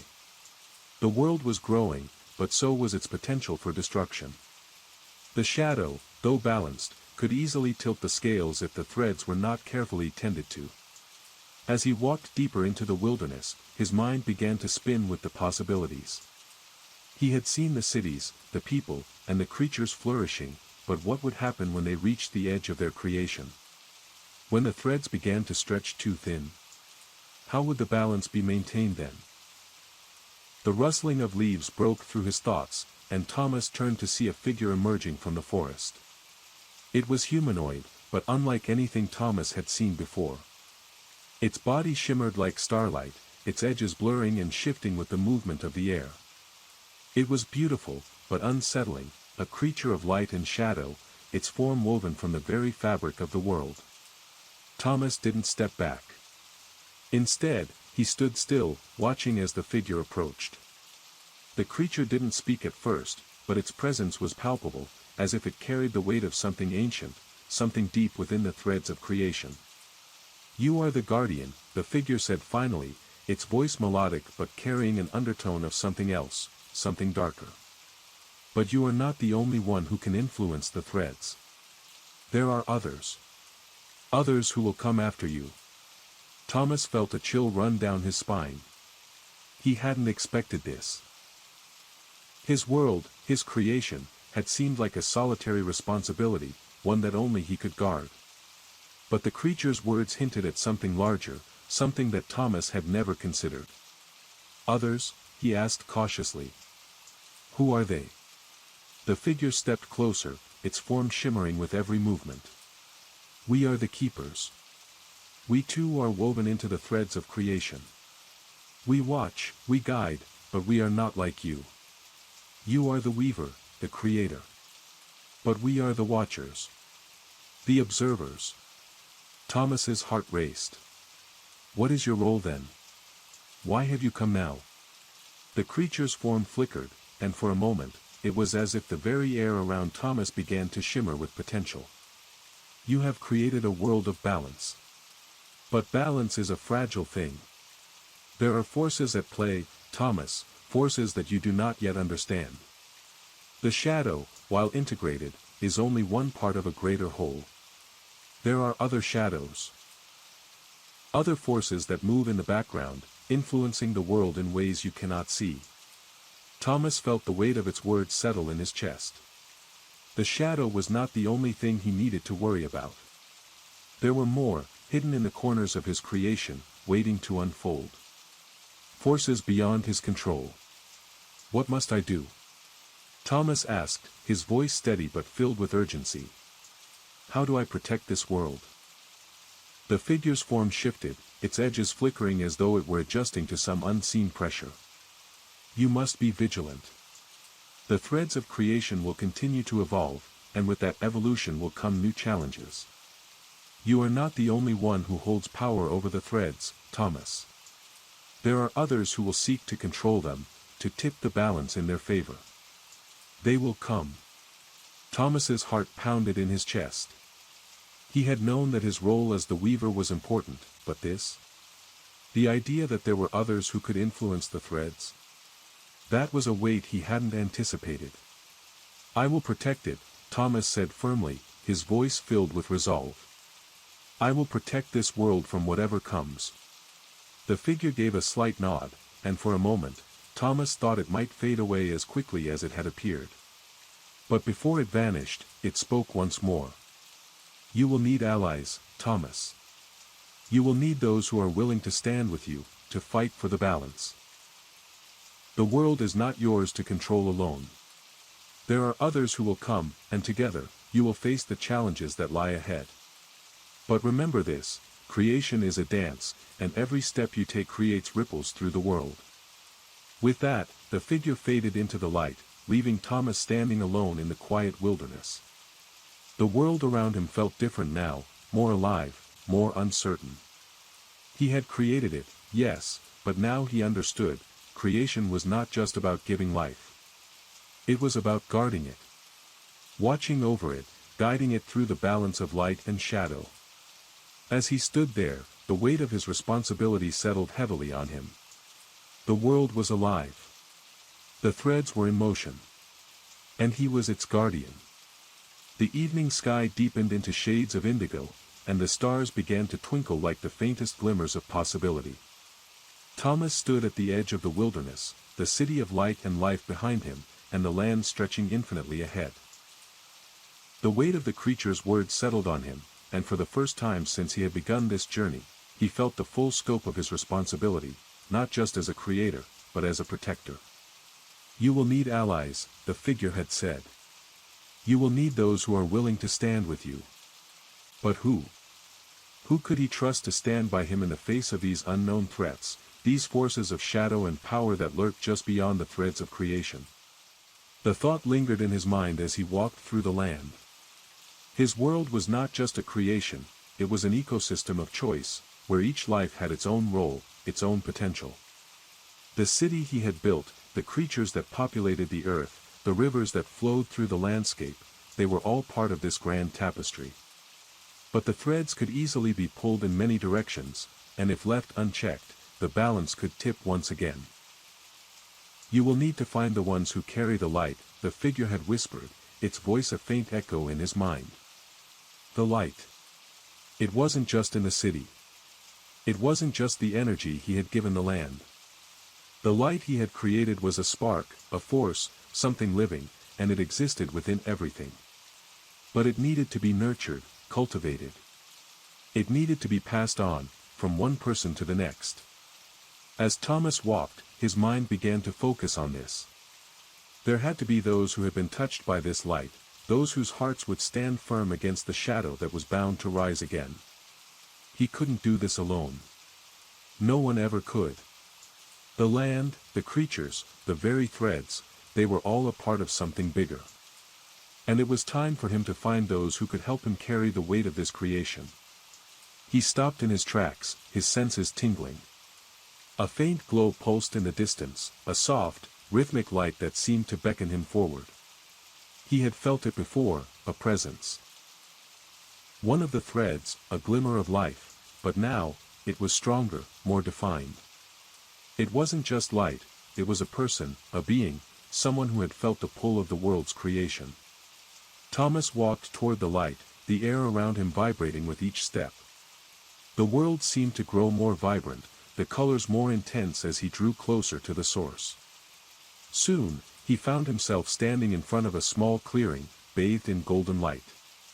There, in the center, was a figure, standing tall, their arms raised toward the sky. The figure was a woman, dressed in flowing robes made of light itself, her hair shining like threads of the sun. Her eyes were closed, and she seemed to be listening to something, her entire being attuned to the pulse of the world. She stood still, as if waiting, as if anticipating something. As Thomas approached, she opened her eyes, and they were filled with an ancient wisdom that resonated with him on a deep level. "You have come," she said, her voice calm and serene, like the whisper of wind through the trees. Thomas stood still, unsure of what to say. His heart was racing, his mind swimming with questions, but the answer seemed to be right in front of him. "I don't know what I'm doing," he admitted, his voice filled with vulnerability. "I've created this world, but I feel lost. The balance is fragile, and there are forces that want to destroy it. I need help." The woman studied him for a long moment before stepping forward, her feet barely touching the earth. As she approached, the light around her seemed to radiate, filling the air with warmth and clarity. "You are the weaver," she said softly, her tone filled with both understanding and reassurance. "But you are not the only one. There are others, those like me. The keepers. We are the guardians of the threads, those who watch, guide, and protect the balance. We are the light you seek." Thomas felt his chest tighten with a mixture of relief and awe. "The keepers," he repeated, the weight of her words settling in. You're not the only one." She nodded. "No.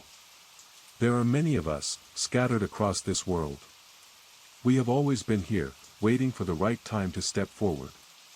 We are not of the city, nor of the earth. We are beings born of the threads themselves, guardians who have woven our existence into the fabric of creation. And we've been watching you, Thomas. Watching your world grow." Thomas stood still for a moment, the truth sinking in.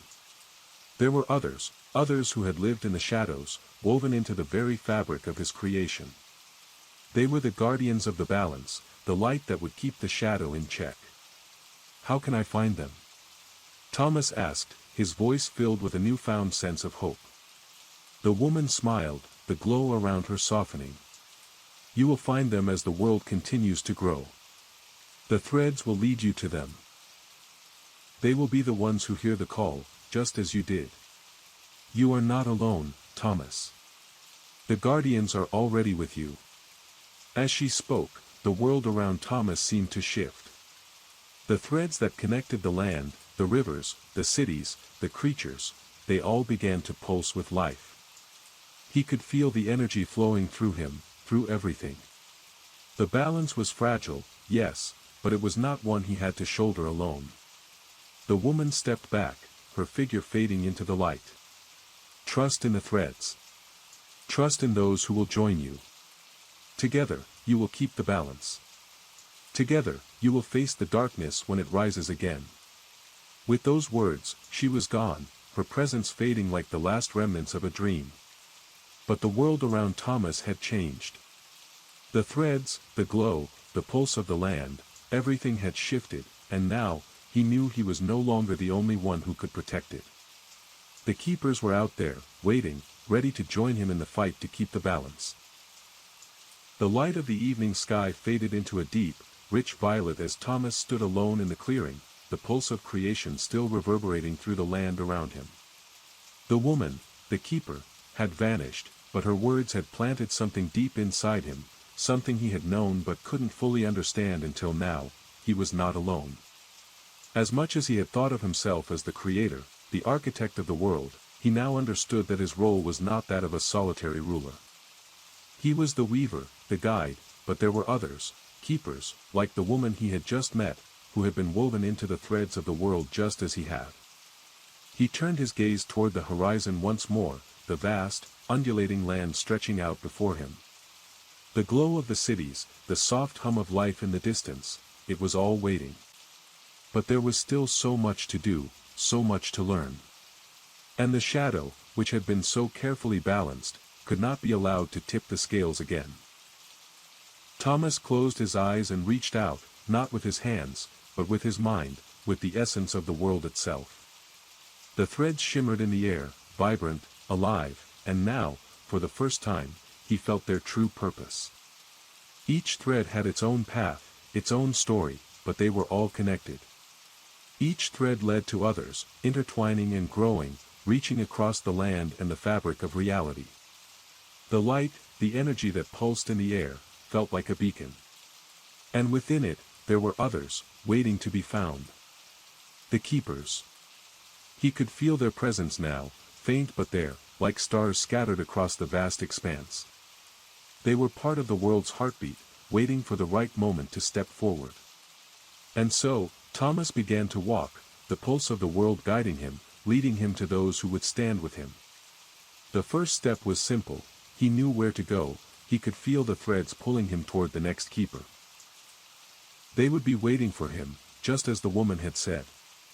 As he moved through the land, the world around him shifted. The cities in the distance faded into the background, and the natural world grew more vibrant. The trees seemed to sway with a new rhythm, their leaves whispering like voices in the wind. The rivers that once seemed to flow naturally now pulsed with purpose, as though they, too, were calling out for him. He knew what he was looking for. The keepers weren't just figures of light, they were beings of essence, like the woman he had met. They were bound to the threads of creation, attuned to the land, and aware of the delicate balance between light and shadow. They had been part of the world since its inception, guardians of its mysteries, its powers. And now, Thomas would find them, one by one. Hours passed as Thomas journeyed through the changing landscape, feeling the pull of the threads guiding him forward. The sun had long since set, and the moon now hung high in the sky, casting its pale glow over the world below. But he didn't stop. The light within him, the energy of creation, continued to grow, rippling through the land like a heartbeat. Finally, as he neared the edge of a dense forest, he felt it. A soft pulse in the air, like a whisper on the wind. He stopped in his tracks, closing his eyes to focus on the sensation. It was faint at first, but then, it grew stronger, clearer. A thread, a presence, he wasn't alone. The keeper was here.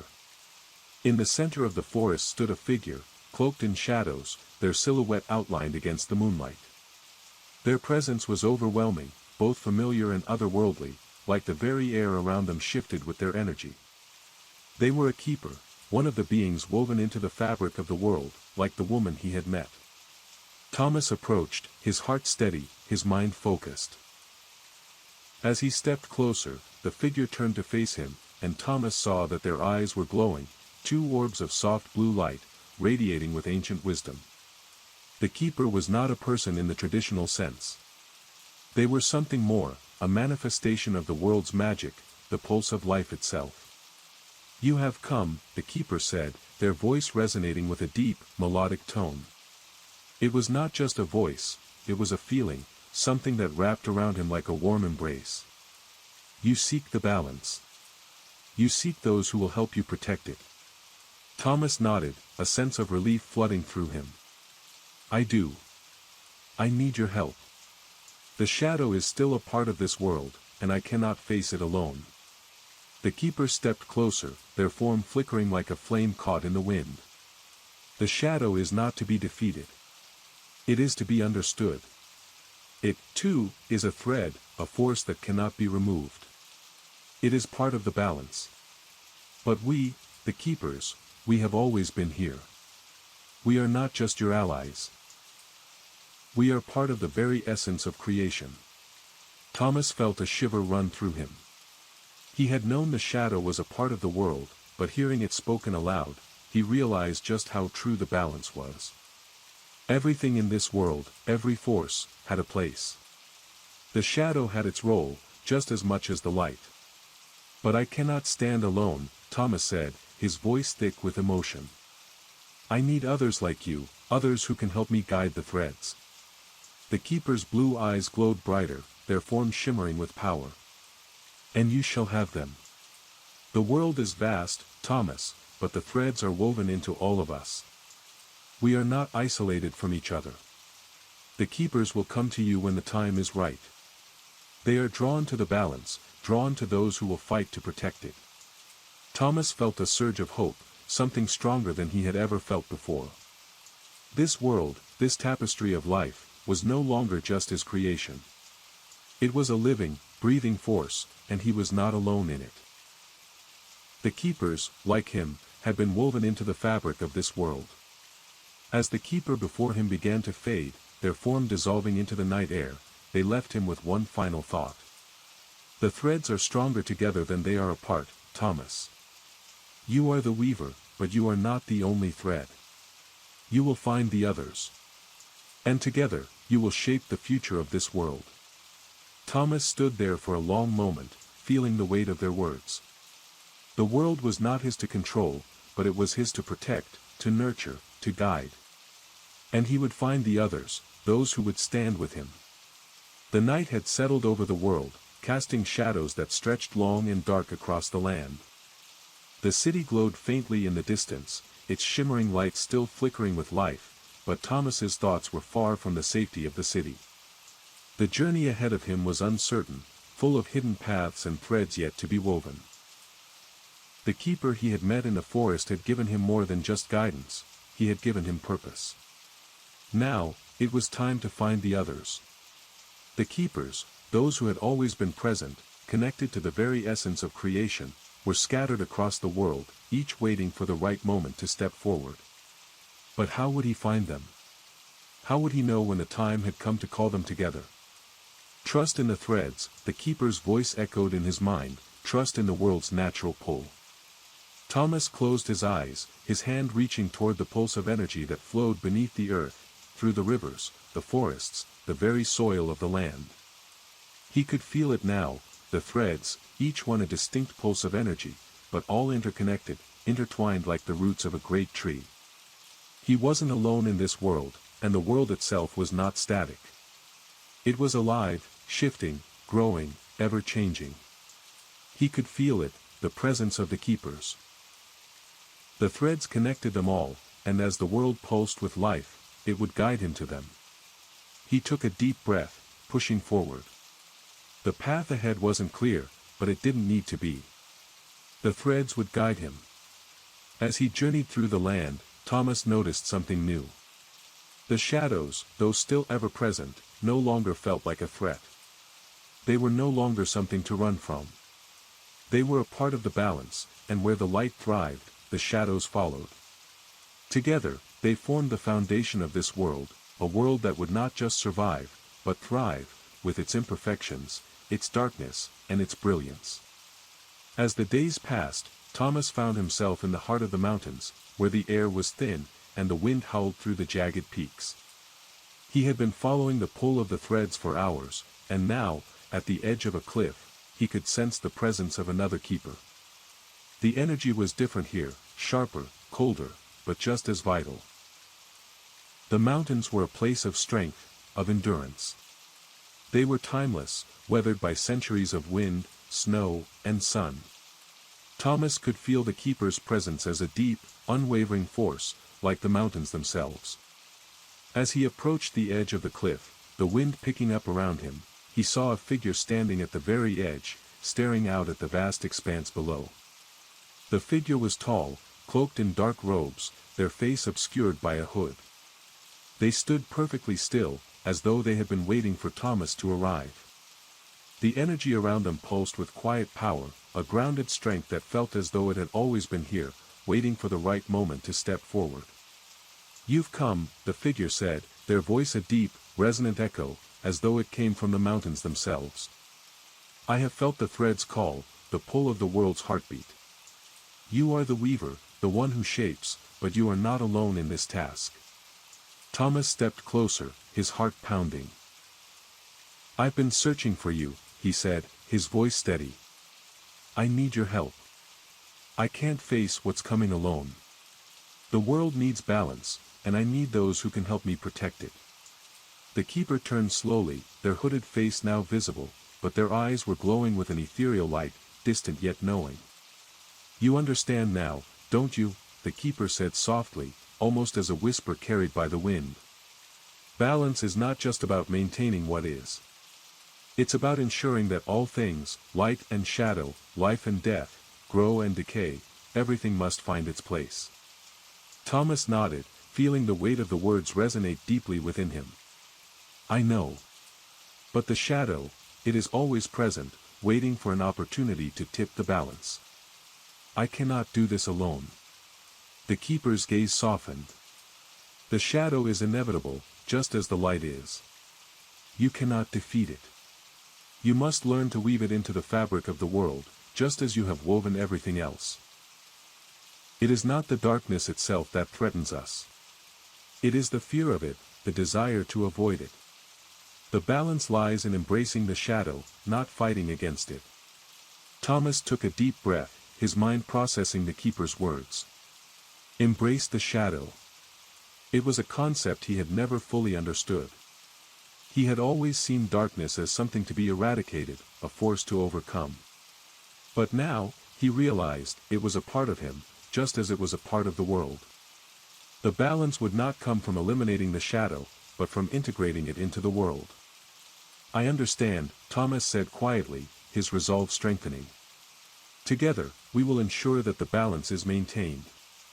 The keeper nodded, their form shifting slightly, as though becoming one with the landscape itself. "The threads are woven through all things, Thomas. We will protect them, together." With that, the keeper extended their hand, and as they did, a faint glow surrounded Thomas. It was the thread, the pulse of energy that connected them, and he could feel it, deep within him, resonating with the power of the world itself. They were now connected, not just as creators, but as guardians. As they stood there, the wind howling around them, Thomas knew that this was only the beginning. The keepers would come, one by one, drawn to the threads, just as he had been. And together, they would protect the balance of the world, guiding it through the cycles of creation and destruction, light and shadow. "You must come." Folded beneath it was a map, hand-drawn, familiar. The way to the cabin. That night, he tried to sleep. But he kept hearing something outside his apartment window. He lived on the 6th floor. A soft, papery rustling. Not wind. Not leaves. More like pages turning. And when he closed his eyes, he saw trees. Tall and black and swaying in slow motion. Not in the wind, but like they were breathing. The next morning, Elliot packed a bag and left. He didn't know why. Elliot drove for hours. The interstate eventually gave way to narrower, forgotten roads, then gravel, then packed earth. He hadn't used the map in years, but somehow, his hands seemed to remember. His fingers knew when to turn. As if the directions were inked somewhere beneath his skin. The sun began to set behind thin trees that clawed at the light. The landscape turned unfamiliar fast, far too fast. Hadn't there once been a ranger station here? A gas station by the bend? Now, nothing but wilderness. Thick, oppressive forest pressed in on both sides. Pines, yes, but not like he remembered. Taller. Thinner. Closer. They leaned as if eavesdropping. Listening. His GPS had cut out 3 turns ago. The sky shifted to purple. And then he saw it. A road that hadn't been there before. Not carved, not paved, simply present, like something that had been hiding in plain sight, waiting for the right eyes to see it. It was narrower than he remembered. His tires crunched over the path like bones under snow. He knew where it led. The cabin. His grandfather's last retreat. A place spoken of in his childhood only in hushed tones, always paired with odd stories. Doors that never stayed closed. Footsteps on the roof at night. Whispers from the well that were never echoed back. As he drove, he passed an old milestone marker carved in weather-worn stone, Whisper Pines, 1 mile. He hadn't heard that name in years. But now it slipped into his memory like an old song, distant, but clear. He should have turned back. He didn't.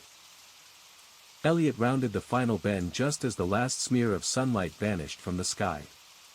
There it was. The cabin stood exactly as he remembered, yet impossibly older.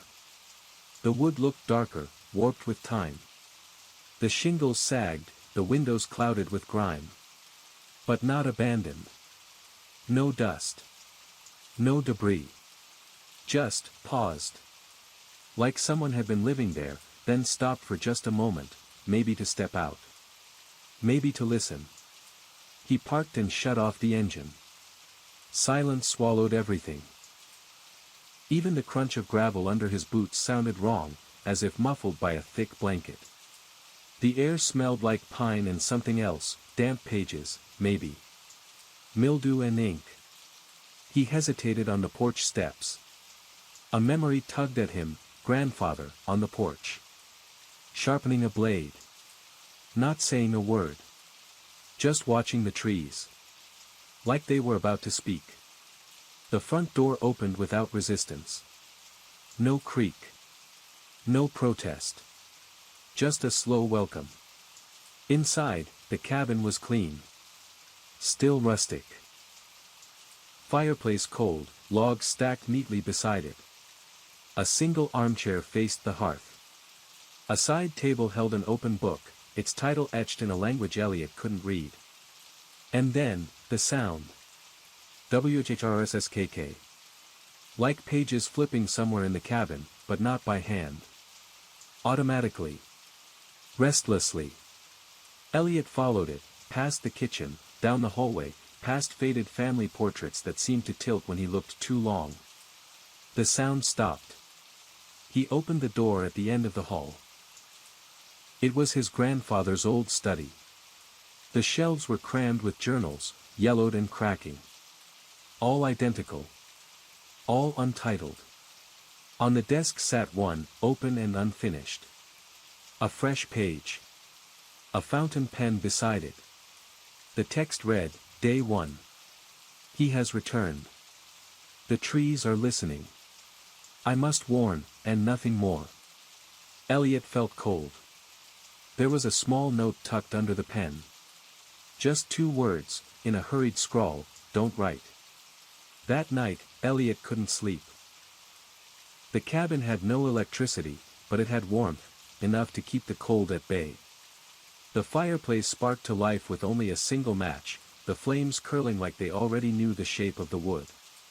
But the journal haunted him. It sat untouched on the desk, closed now, though he hadn't closed it. The pen had rolled slightly since he left it. Wind howled outside. Not like a storm, but voices, as if the trees were mimicking speech without understanding the meaning. Low. Constant. Like a chant that never needed to end. He sat in the old armchair by the fire, blanket over his knees, staring into the flames. That's when he noticed it. The ticking. At first, he thought it was the grandfather clock.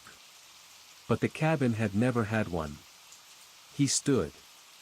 The ticking grew louder when he moved toward the back door, the one that opened directly into the forest. No lights. Just fog, thick and still. The trees beyond the clearing formed a jagged, hunched silhouette. Something shifted among them. A tall figure, just for a second. Then gone. He should have closed the door.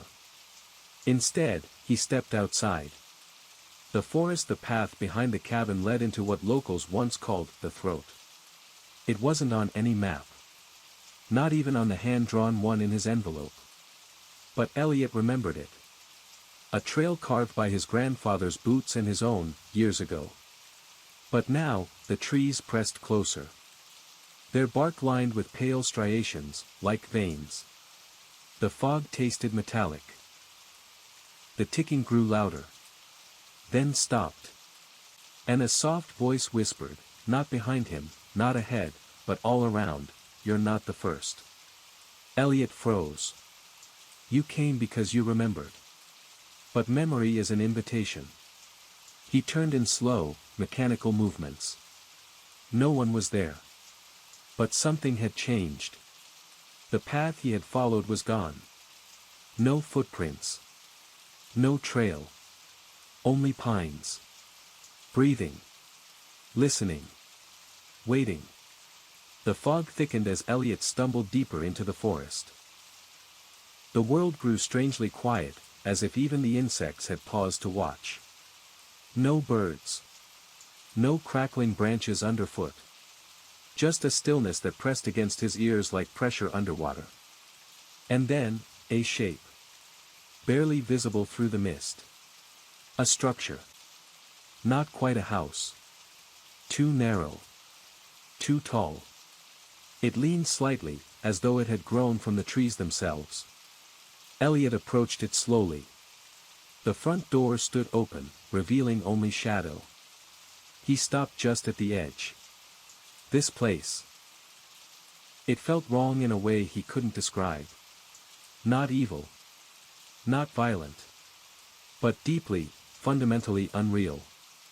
Like it had once existed in a dream and someone had tried to recreate it in the waking world, but got the angles just a little off. Etched above the doorway, in a script half swallowed by moss, "The memory dwells here." Inside, the floor groaned like it was breathing. Elliot stepped in. The walls were covered with shelves, floor to ceiling. And every inch held books, journals, and sheafs of yellowing paper, handwritten in looping, erratic script. The same handwriting he had seen in his grandfather's journal. The air was cold. Dry. The light from outside didn't follow him in. He turned one of the pages at random. Entry 146. Still listening. The cabin does not sleep. The forest keeps whispering in different tongues. My name is not mine anymore. He turned another. Entry 233. I saw myself through the trees. He waved. I did not. The pages began flipping themselves. Faster. Dozens. Hundreds. The books rattled on their shelves. The door slammed shut. And then. Silence. Except, from deeper in the building, footsteps. Coming closer. Measured. Slow. And then, you weren't supposed to come back. Elliot backed against the shelf. The footsteps echoed, not just in the hallway beyond, but within the pages now scattered at his feet. The books trembled slightly, like they were trying to hold their breath. And then the footsteps stopped. A shadow passed the doorway. It paused. And stepped in. At first, he thought it was a reflection, until it moved in ways that didn't match him. The figure was his height. Same build. Same hair, same eyes. Same jacket. But not the same face. Close. Too close. Like someone had drawn him from memory, and then redrawn it wrong. A smile that lingered too long. Eyes that didn't blink often enough. The figure spoke. We were supposed to forget. Its voice was his. Not similar. Identical. But without tone. Without inflection. Like a line recited too many times. Elliot managed, what are you? I'm the page you didn't finish. The sentence that never ended. The figure reached into its coat and pulled out a journal, thin, leather-bound. It handed it to Elliot. He didn't move. Read it, the other Elliot said. Reluctantly, with trembling hands, he opened it. Only a few lines filled the first page. He will come back. He will follow the trees. He will reach the house. He will become me.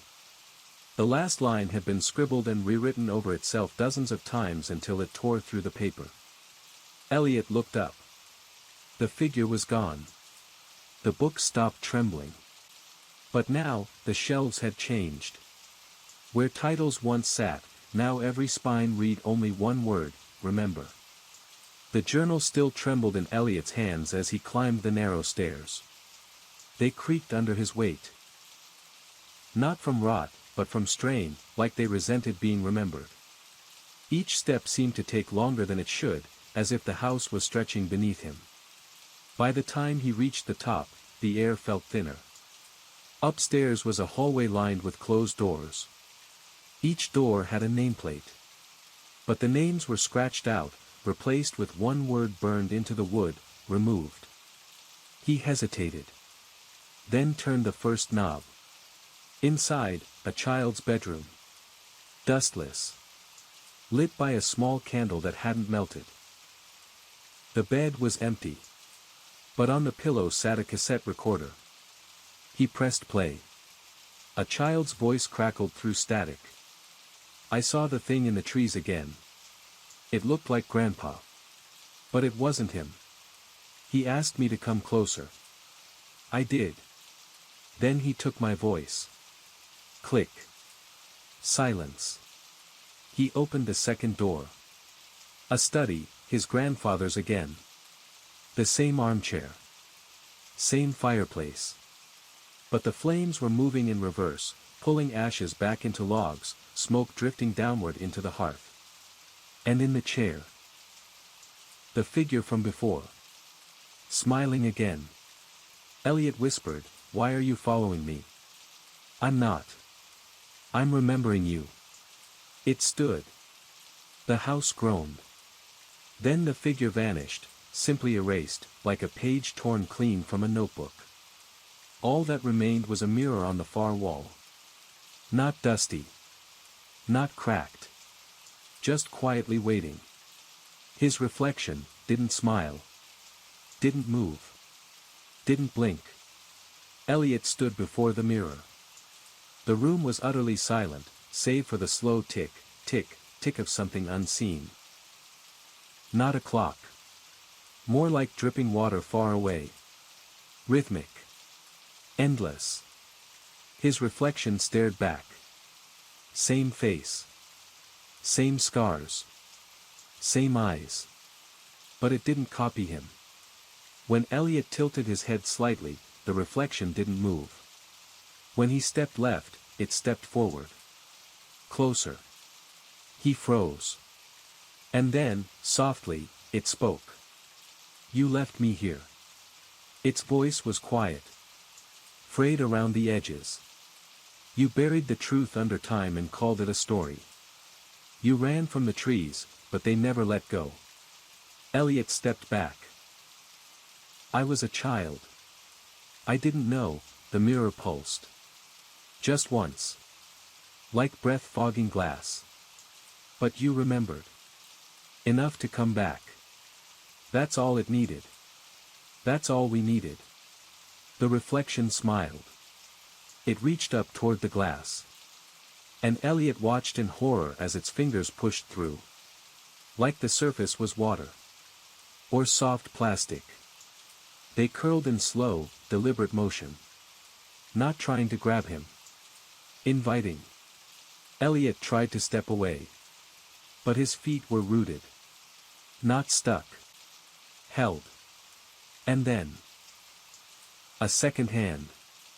From inside the room. Not the mirror. Cold fingers curled over his shoulder. Elliot turned, no one was there. But the chill stayed. And the mirror now showed not one, but three versions of him. Only one of them blinked. The mirror rippled like water. The air behind Elliot shifted, not with movement, but with decision. As if the house had made up its mind. The reflection stepped backward into the mirror, smiling. And the surface folded inward. Before Elliot could react, the floor beneath him gave out, not breaking, not shattering, turning. He fell forward. Through the glass. On the other side he hit the ground hard. But not painfully. He lay there for a moment, disoriented. No fog. No dust. No cold. The air here was, still. The same room surrounded him, but perfect. Polished hardwood. Fresh wallpaper. Windows shining with soft daylight, though he saw no sun. Everything was preserved. Like a memory sharpened until it bled. And in the center of the room was a table. Laid out neatly on its surface were dozens of journals. Each one labeled in gold ink, Elliot Heron, Year 1 Elliot Heron, Year 3 Elliot Heron, Year 7 Elliot Heron. Final he reached for one. The moment his fingers touched the leather, a breath escaped the pages. A voice, his own. They told me not to write. But how else do you keep from forgetting? I used to think memory was a comfort. But it's a trap. Every word you write down becomes a root. Every sentence becomes a door. The lights dimmed. Somewhere down the hallway, a bell rang. Soft. Clear. Like a dinner bell in an empty house. He stood and followed the sound. Down the hall the house stretched the farther he walked. The corners warped slightly. Furniture reappeared in different spots if he glanced away. A picture of his grandfather was now watching him with mirrored eyes. The hallway ended at a door he didn't recognize. Etched into the wood, "Do not remember this room." But the handle turned. Elliot stepped inside. The door closed behind him on its own. Elliot was surrounded by stillness, the kind that had never been disturbed. The room smelled faintly of wax and old wood, with something sharp beneath it, something like ink or static. There were no windows. Only a desk. And a chair facing away from him. A child's chair. The walls were covered in sketches. Dozens of them. Drawn in charcoal and red pencil. Shaky at first, then growing steady. Too steady. Faces. Faces without eyes. Mouths opened as if screaming, but no sound came. And at the center of the far wall, one large sketch, pinned like a portrait. A house with no door. It looked familiar. Exactly like the place he'd wandered into earlier. His breath caught. He remembered this. A flash of a hallway. His grandfather shouting. Being dragged away from a door just like this. Screaming, "He's in there. I saw him." And his grandfather whispering back, "We don't say his name. He remembers it himself." The chair creaked. Elliot turned slowly. Down the hall. The house stretched the farther he walked. The corners warped slightly. Furniture reappeared in different spots if he glanced away. A picture of his grandfather was now watching him with mirrored eyes. The hallway ended at a door he didn't recognize. Etched into the wood. "Do not remember this room." But the handle turned. Elliot stepped inside. The door closed behind him on its own. Elliot was surrounded by stillness, the kind that had never been disturbed. The room smelled faintly of wax and old wood, with something sharp beneath it, something like ink or static. There were no windows. Only a desk. And a chair facing away from him. A child's chair. The walls were covered in sketches. Dozens of them. Drawn in charcoal and red pencil. Shaky at first, then growing steady. Too steady. Faces. Faces without eyes. Mouths opened as if screaming, but no sound came. And at the center of the far wall, one large sketch, pinned like a portrait. A house with no door. It looked familiar.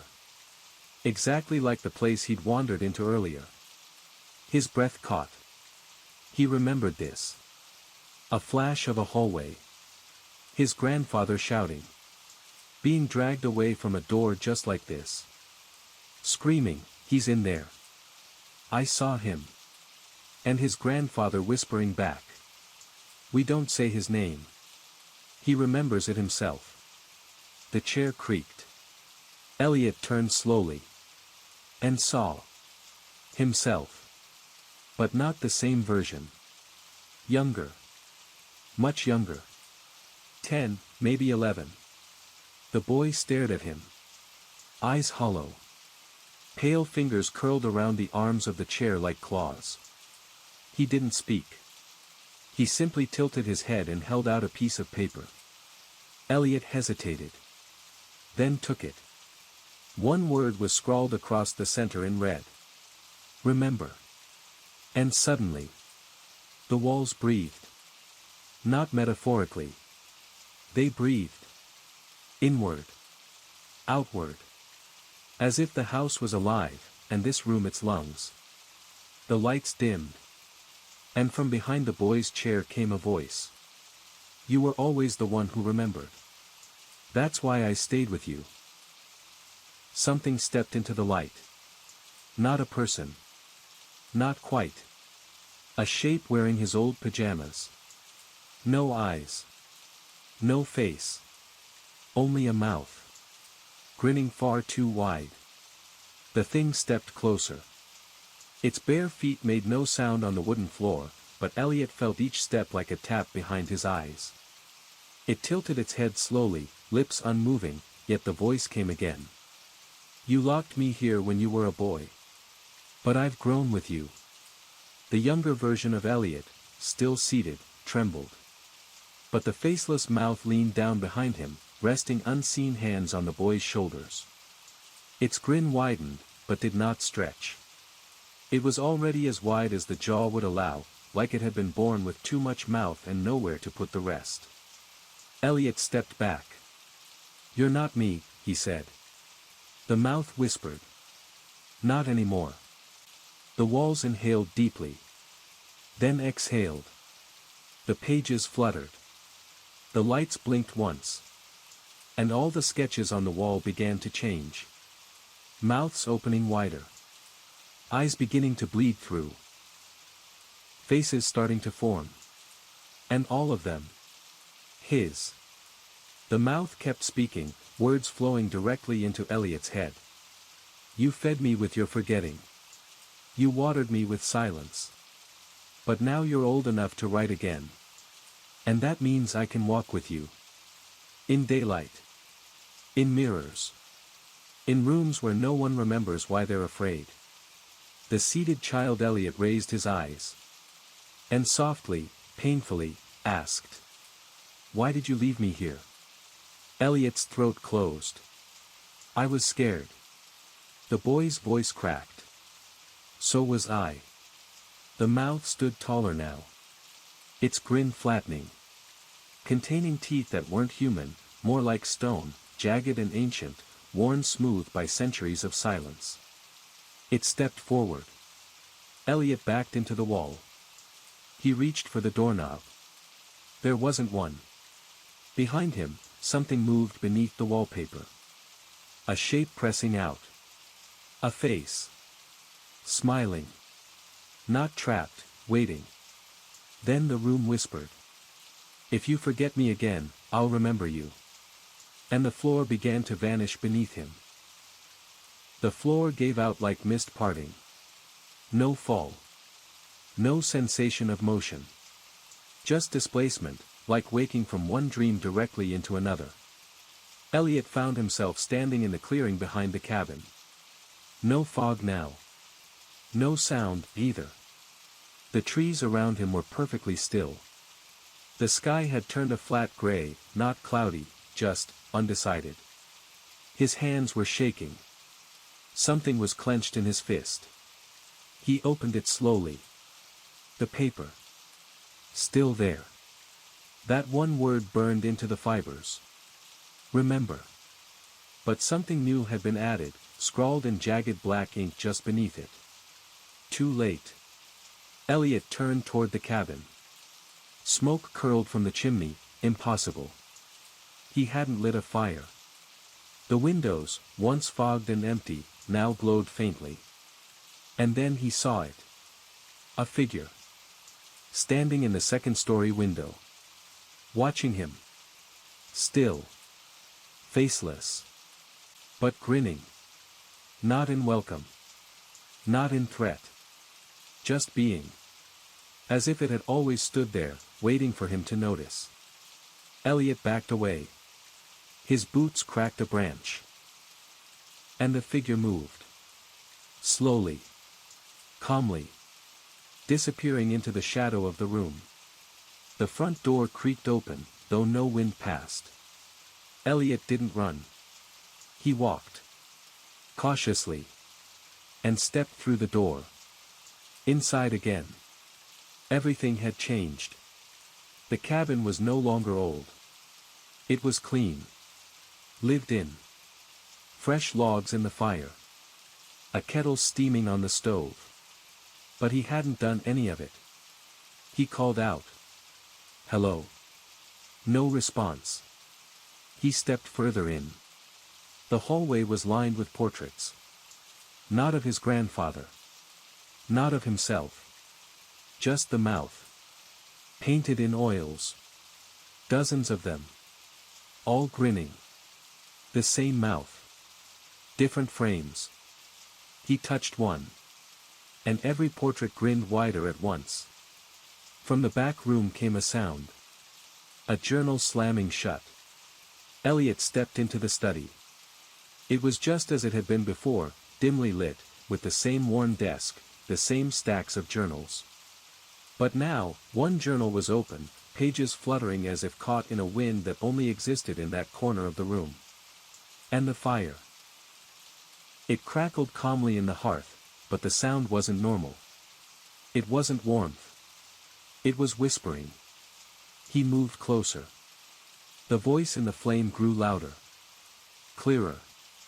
You should have stayed asleep. It was his grandfather's voice. Steady. Cold. Exactly as it had sounded the night before his death. You came back because the forgetting didn't work. You thought silence was safety. The fire flared. For a moment, the flames formed a face, just long enough for Elliot to see the eyes. They were his. The journal on the desk stopped fluttering. He looked down. The newest entry was dated today. In his own handwriting. But he hadn't written anything. And yet the entry read. He returns again. Older. Slower. But still listening. The mouth has not forgotten him. He brings it with him, always. He is the carrier now. The final line bled down the page, growing darker and darker until the ink looked burned into the paper. He can no longer leave. Not until it does. Elliot backed away. The fireplace snapped loudly. And then. Footsteps. His own. From the hallway. He turned. But no one was there. Except. A journal sat open on the floorboards. A fresh page. And one line written on it. You brought it out with you. Elliot ran. Out the front door, across the clearing, past the familiar trees that no longer stood where they should. The path was there, but it wasn't. Where gravel had been, now soft pine needles. Where lanterns once lined the trail, now bones, small ones. Clean. Arranged in spirals pointing inward. The woods weren't watching. They were following. And behind him. Footsteps. Not heavy. Not human. Soft. Bare. Slow. Unhurried. He didn't look back. He just ran. Branches reached out like hands, brushing his arms, snagging his coat. Whispers followed him, familiar voices in unfamiliar tones. Why did you leave us? You remember too much. He's smiling again. He stumbled down a slope, falling hard, face first into a patch of dead ferns. When he lifted his head, the forest was quiet again. Still. Too still. And now, directly in front of him, a path had formed. Not the same one. Narrower. Twisting. Almost alive in its movement. And at the start of it stood a new marker. Memory Lane. Take only what was buried. Elliot backed away slowly. And then he saw it. Standing in the distance, not moving. A boy. No older than 10. Wearing his childhood clothes. Staring straight at him.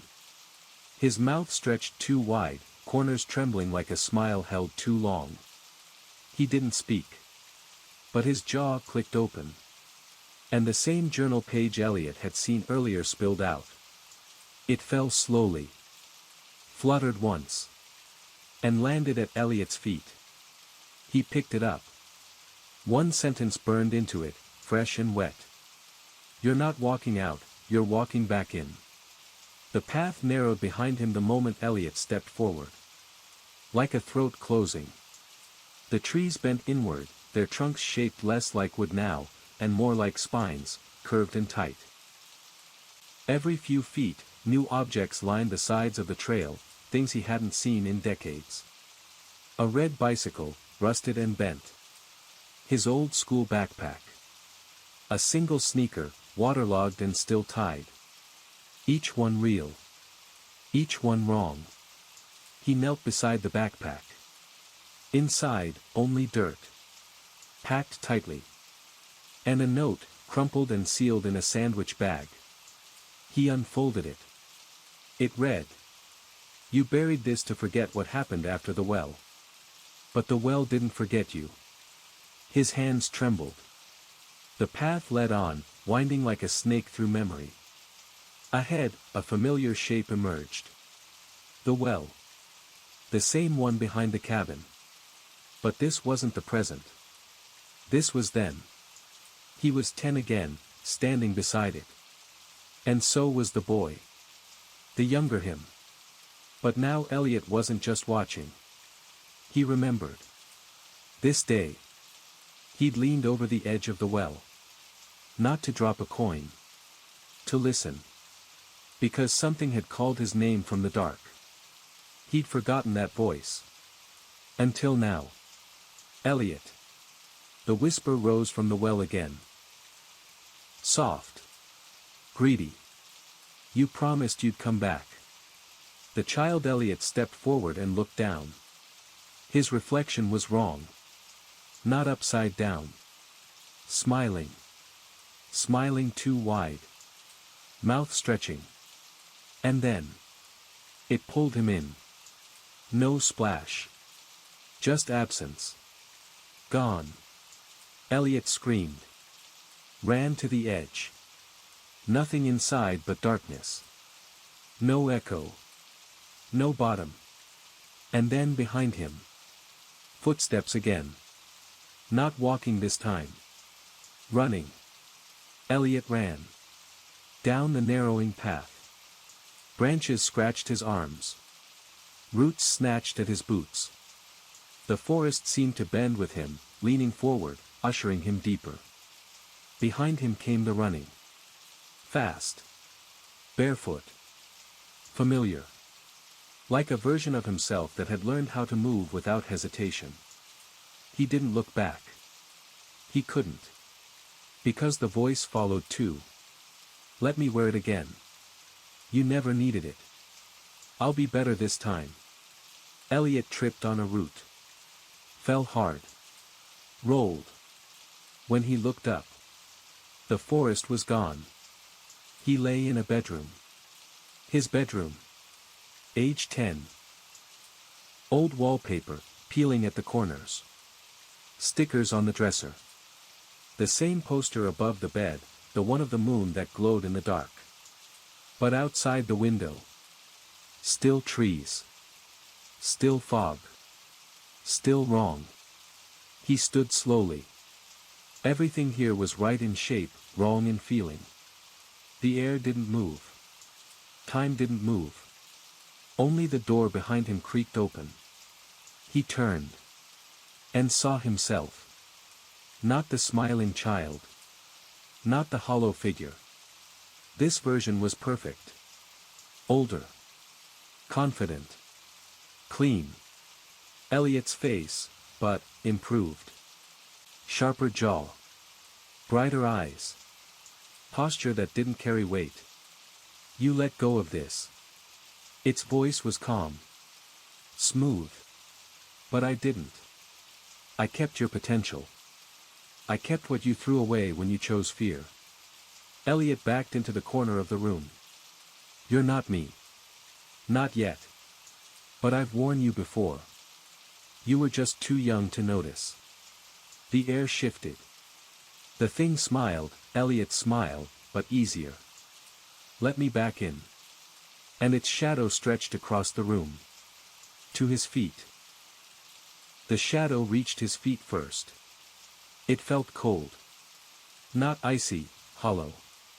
Like it lacked something essential, a hole in the room where presence should be. Elliot pressed himself into the corner, his breath loud in the too still air. The better him stood with hands folded neatly behind his back. Patient. Waiting. It was easier, wasn't it? The figure said, tilting its head. When you stopped trying. When you buried the guilt and walked away. Elliot shook his head. I didn't bury anything. I forgot. Exactly. It stepped closer. And when you forget, I grow. I bloom inside the cracks. I polish the version of you the world wanted. Elliot's voice caught in his throat. I'm not, like you. The figure stopped, inches away. Looked him up and down. No. You're the draft. The sketch. I'm the rewrite. And then it did something Elliot hadn't expected. It blinked. Not like a person. Like a mask trying to mimic a human gesture it didn't understand. And in that moment, Elliot saw it. Not flesh. Not blood. Ink. Running just beneath its skin. Writing him. Rewriting. Layer by layer. You're just a story, Elliot whispered. The figure smiled. Aren't we all? Lightning cracked, though there was no window. The room shivered, and the wallpaper began to peel faster, curling and turning brown at the edges. As if time had been paused, and just now caught up. The better him stepped back, eyes never leaving Elliot. Then said softly. You'll call me soon. When the forgetting starts again. That's when I come home. And then. It crumbled. Into paper. Hundreds of torn pages falling all at once. Each with the same title written across the top. The Elliot who stayed. The floor gave a sigh. And the bedroom melted into ash. Elliot landed on solid ground. But not soil. Stone. Cold. Damp. Carved into unnatural curves. He looked around, no longer in the cabin, nor the bedroom, nor the endless trail. He stood in a circular clearing, surrounded by monolithic black trees that reached up, not like branches, but like limbs frozen in agony. The air thrummed like a tuning fork. And in the center of the clearing, a well. But not the same one. This one was older. Larger. Its stones slick with age, blackened by moisture and something darker. Runes were etched into every brick, some written in a looping script from his grandfather's journals, some scratched in frantic claw-like gouges. And hanging above the well, a rope. No bucket. Just a noose. It swayed in air that didn't move. Elliot took a step forward. The ground beneath his boots shifted, not earth, but pages. An endless bed of torn paper and journal covers. He knelt, lifting one. His name on the top. His handwriting. I saw the mouth in the well. It opened wider than sound could carry. It didn't want to eat. It wanted to replace. His fingers trembled. Suddenly, from the well, a soft noise rose, like air whistling between teeth. Not a whisper. A breath. Elliot stood. The well exhaled again. Then, a voice from behind him. It came from here. And so did you. He turned. The boy stood once more. The young version of him, pale and hollow-eyed. But this time, not smiling. Just tired. You dropped me down there when you were 10. And it wore me like a coat. It's been wearing pieces of us both ever since. Elliot felt cold ripple through him. Can we kill it? The boy looked toward the well. Then down at the pages under their feet. We wrote it. That means we can unwrite it. But only if we remember what we gave it to keep quiet. Elliot swallowed. Because he already knew what that was. The well waited. The rope swayed, it's not perfectly tied, as if it knew he was coming. Elliot Heron hadn't written in 5 years. Not in a journal. Not in a notebook. Not even in the margins of a grocery list. He'd moved far from pine forests and rotted wood, far from haunted cabins and the name he never dared speak aloud. He lived in a cramped apartment above a bookstore in Asheville, rainy, gray, quiet. Just the way he liked it. His walls were blank. His mirrors clean. No wells. No whispers. He kept the lights on, even when he slept. But on a Tuesday morning in late October, something changed. It started as it always did, coffee on the stove, kettle hissing, the soft whine of pipes that had aged worse than he had. Elliot moved slowly, carefully. A routine practiced like religion. But when he opened the door to fetch the paper, it was there. A single envelope. Black. No stamp. No name. The paper was thick. Cold to the touch. He didn't move at first. Just stared. The mailbox was rusted shut, and the envelope wasn't on the welcome mat. It was propped upright, as if someone had pressed it into place with deliberate care. He picked it up. There was a weight to it, not heavy, but significant. Inside, a photograph. Not glossy. Matte. Yellowing at the edges. A picture of a well. But not the one from Whisper Pines. This one was twisted, unnatural. Its stones were cracked and wet. Vines grew out from inside it, black and vein-like, pulsing against the stone. The trees in the background were skeletal. Nothing green. No life.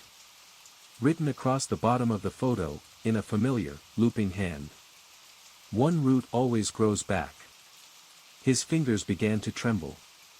He dropped the photo and backed into the apartment, heart hammering against his ribs. He slammed the door shut, locked it twice, and stared at the floor. The air changed. He could feel it. Like something had found the scent again. Elliot didn't sleep that night. He sat in the kitchen, every light on, drinking cold coffee with shaking hands. He tried to burn the photo. The flames wouldn't catch. He shredded it. Threw the pieces down the garbage chute. In the morning, it was back. Same envelope. Same place. Same words. But now there was something new. On the back of the photo, scratched so faintly he had to squint to see it. You wrote me once. Why won't you write me again? Elliot didn't scream. He didn't cry. He simply turned to his bookshelf, pulled down the journal he swore he'd never touch again, and opened it to the last blank page. And for the first time in 5 years, he wrote. I thought it was over. I was wrong. The journal sat on the table like it had never left. Thick cover, frayed corners, pages that smelled faintly of ash and cedar. A part of him wanted to believe this was just some long-forgotten copy, something he'd overlooked during one of his rushed, late-night purges. But he knew better. This was the journal. The one from the cabin. The one that had once written back. Elliot traced the edges of the last blank page with his thumb, hesitating over the lines he'd written the night before. I thought it was over. I was wrong. The ink had dried fast. But now, it shimmered. Not in light. In memory. Words, even years later, still moved if you looked at them long enough. That was how it always started. The air in his apartment had grown heavier since the envelope arrived. Not colder, quieter. The kind of quiet that muffles the edges of thought, where even your heartbeat feels like an echo down the hall. He flipped the page. Blank. He didn't write. Not yet. Instead, he reached for the drawer in the hallway, the one where he'd kept his last tether to the past. A Polaroid, creased at the corners, from his 12th birthday. Isla. She was there, smiling. Crouched beside him, holding a carved wooden owl she'd given him.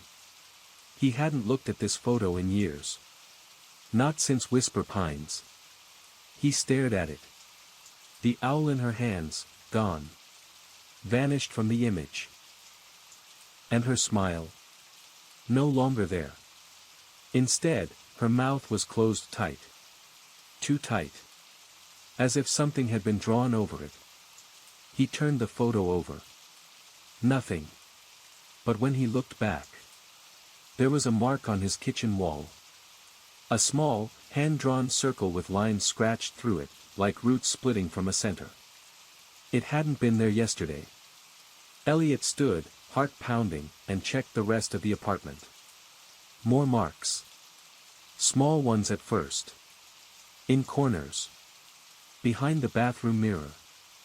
Etched faintly into the condensation on the shower tile.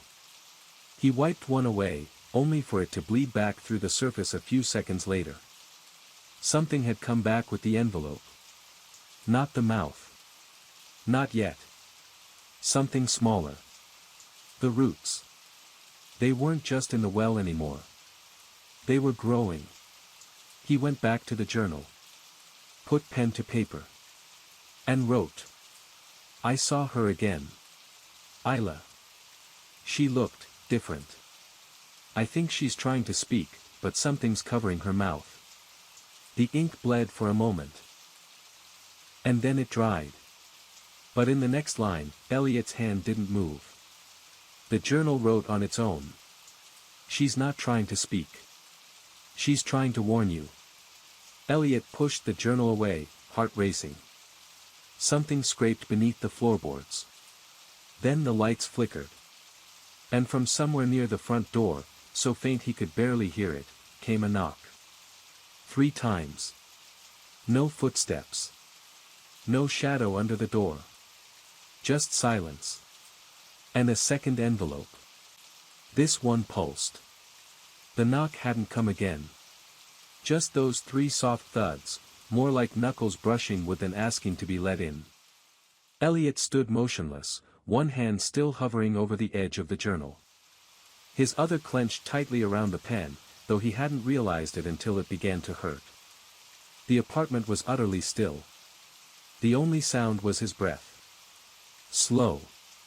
Controlled. Barely. He moved to the door and paused.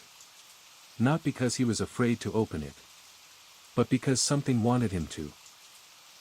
He felt that same sensation from the cabin 5 years ago, that subtle tension in the air, the kind you can't see but feel in your molars, in the spaces between thoughts. Like something unseen was leaning in behind the drywall. He unlocked the door. Opened it. No one stood there. But the second envelope was waiting. This time it wasn't resting against the floor. It was nailed to the doorframe.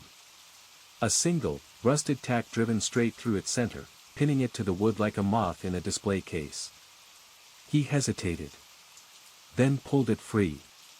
Inside was no photo. Just a sheet of parchment, old, yellow, curling at the edges like it had been near a fire.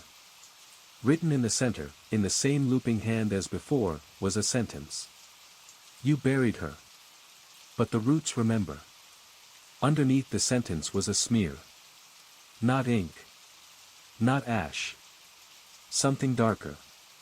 Organic. His hand shook. And then the words began to move. He stared as the ink stretched like wet muscle, bending and twisting into new symbols. The same ones now drawn on his bathroom mirror. The parchment curled inward. Then caught fire. Without flame. Just heat. It disintegrated in his hands. No smoke. No ash. Only silence. And a sound behind him. A single, soft word, whispered from the hallway. Elliot. He spun. No one there. But on the hallway wall. A handprint. Small. Child-sized. And underneath it, scribbled in fresh black ink. I'm still down there. His throat closed. He hadn't heard that voice in 5 years. But he knew it. Isla. She was still in the well. Still buried in whatever they thought had ended. And now, it wanted her back. Or worse, wanted him to dig. Elliot barely slept. He lay on the couch, lights on, journal on the table, and the remnants of the second envelope sealed in a Ziploc bag, though it had already begun to fade, like it was never there to begin with. When the sun finally rose, gray and sluggish through the city haze, he dressed, packed his journal, and walked 10 blocks to Asheville Public Library. He hadn't been there in years. Not since the last time he tried to research the history of Whisper Pines and was told by the clerk, an older woman with cataract-clouded eyes, that some things don't get archived, they wait. But this time, the name came to him clearly. The Blackroot Manifesto. He didn't know how he knew it. It just came. The name felt old. Like a name passed in whispers between people who didn't want to admit they'd read it. The library was almost empty, just a janitor pushing a squeaky cart down the marble aisles and a young woman behind the counter reading something in Braille. Elliot approached cautiously. Hi. I'm looking for an old regional document, possibly a banned one. Called the Blackroot Manifesto. The woman blinked slowly. Set her book aside. Didn't speak. Just stared. Elliot tried again. It's connected to forest cults. Maybe something from the 1940s or 50s. Finally, she stood. And walked. He followed her down a series of unlit aisles, past the normal stacks and into an area marked archival, do not enter. She didn't look back. When they reached the very end, under a flickering light and beside a row of empty display cases, she knelt down and pulled a drawer from a locked cabinet. Inside, old leather-bound ledgers. Charred photographs. Newspapers with blacked-out headlines. She retrieved a small, cloth-wrapped book. Placed it gently into Elliot's hands. Still didn't say a word. And walked away. The book was wrapped in some kind of thin canvas. Dusty. Smelled of moss and vinegar. He opened it. No title page. No introduction. Just. We fed the first one by accident. But it grew like truth, twisted and unwelcome. Each page was handwritten. Some in ink. Others in coal. A few in what looked darker. The manifesto described other wells. Not just the one from Whisper Pines. But 3. Each deeper than the last. Each built over voids. Each seeded with a story, one that would be forgotten, then rewritten by the forest itself. The book said something else. The mouth is not the god. It is the letter that speaks the god. And if it learns your name, it can sign you away. Elliot slammed the book shut. His hands were shaking again. But when he looked down, His name had been written in the corner of the floor tile beside his foot. In looping, wet ink. Elliot Heron. Signed. Filed. Rooted. Elliot sat alone in the back corner of the Ashevale Library's archives, the Blackroot Manifesto opened in his lap. Dust hung in the air like slow-falling ash, catching in the beam of the one flickering light overhead. He was surrounded by silence, true silence, the kind that wrapped around his ribs like damp cloth. He reread the passage again. There were 3 wells. One to seed the forest. One to feed the mouth. One to open the name. There was no further explanation. But on the following page, scrawled in a hand much messier than the rest, were the words. 2 have been closed. But one still breathes. The breath hit him first. Not from the book. From below. A slow, moist draft, rising through the library floor. He froze. Then looked down. There, beneath the shelves and carpet and tile, was something breathing. Not moving air like a vent. Something deeper. Slower. Like lungs that had forgotten time. He stepped back. The draft stopped. The book, still open in his hands, had changed. The ink had bled slightly. A map had formed. Crude. Scratched between the older lines. It showed Ashevale. His apartment building. The library. And beneath the library, a circled spot labeled only 3. The 3rd well. It wasn't hidden in some faraway pine forest or overgrown cemetery. It was underneath the town. Underneath him. That night, Elliot didn't go home. He returned to the library after hours, sneaking through a cracked side door into the basement, an area long condemned after structural instability in the 80s. He walked with only the light of his phone and the book wrapped tightly under his arm. Every step deeper felt like stepping back into Whisper Pines, not because of what he saw, but because of what he remembered. How it all began. How Isla had screamed when the mouth first smiled. How he had run. How he had forgotten. At the bottom of the stairwell was a rusted metal door. Its hinges screeched when pushed. Behind it, darkness. But not empty. At the far end of the concrete chamber was a hole. Perfectly round. Lined with damp brick. No rope. No bucket. No light. Just a breath. Waiting. He stepped closer. The air smelled familiar. Wet earth. Old books. Something sweeter. Ink. As he approached, a sound echoed from the well's mouth, not a voice. A sound like pages turning, but not by hand. As if the well itself was rifling through its contents. Then, a voice. Not spoken aloud. But inside his head. Soft. Precise. The 3rd well is not for feeding. It is for signing. Write your name, Elliot. And I will let her go. They existed more than they were heard, etched directly into Elliot's thoughts like ink soaking into paper, each letter carved behind his eyes. Write your name, Elliot. And I will let her go. He stood at the edge of the 3rd well, breath sharp and shallow, the air around him pulsing in quiet rhythm with his heartbeat.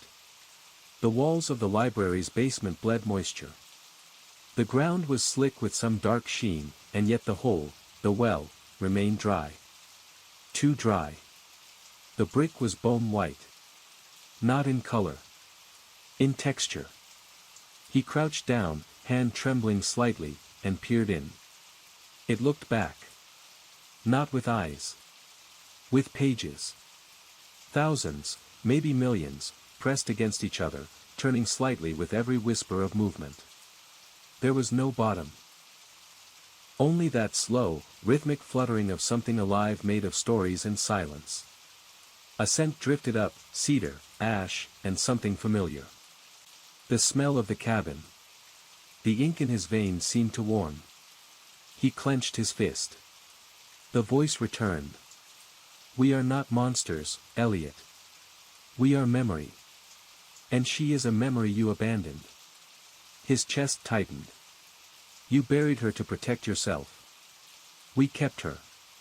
We wrote her into the hollow so you could forget without guilt. The light from his phone began to flicker. He checked the screen. A text notification. From Isla. Only one word. Don't. The screen cracked. Not from impact. From inside. A black root spread through the LCD like a vine, branching beneath the glass. The phone fell from his hand, skittering across the concrete. Elliot grabbed the journal from his bag and held it tight. The voice pulsed again, deeper now, firmer. She is not gone. But to retrieve her, she must be written back. And only the one who forgot may sign the return. A piece of parchment uncurled from the lip of the well. A pen rose from the depths. Waiting. The moment his fingers brushed the pen, Isla's voice screamed in his head, raw, young, and panicked. You're not writing me, you're writing it. The well pulsed. The journal in his hand flipped open on its own. A single line scrawled across the top of the page. Signature. Elliot stared. His heart thundered. Write the name, and get Isla back. Or walk away, and leave her trapped in ink and shadow. But what if writing didn't rescue her? What if it made her part of it? Suddenly, behind him, a sound, something dragging through the basement darkness. Slow. Wet. He turned. And saw it. Not the mouth. Something new. A man-shaped figure, faceless and slick with dripping pages instead of skin, each sheet etched with Elliot's memories. His 5th birthday. His first nightmare. His mother dying. His first kiss. All printed and peeling. The figure reached out, its fingers curling into a point. And from inside it, Isla's voice again. He's not trying to trick you. He's trying to become you. Elliot didn't move. The pen in his hand felt too heavy now, more than wood and metal. It pulsed with heat, like a living thing, or like it had been soaking too long in the blood of forgotten names. Before him, the man-shaped figure stepped closer. Its body rustled. Paper creased with every motion. Thin sheets peeled away from its limbs and slithered to the floor. Words scrawled across its chest, its arms, its face, his words. Childhood journal entries, school essays, scribbled secrets from pages he'd burned long ago.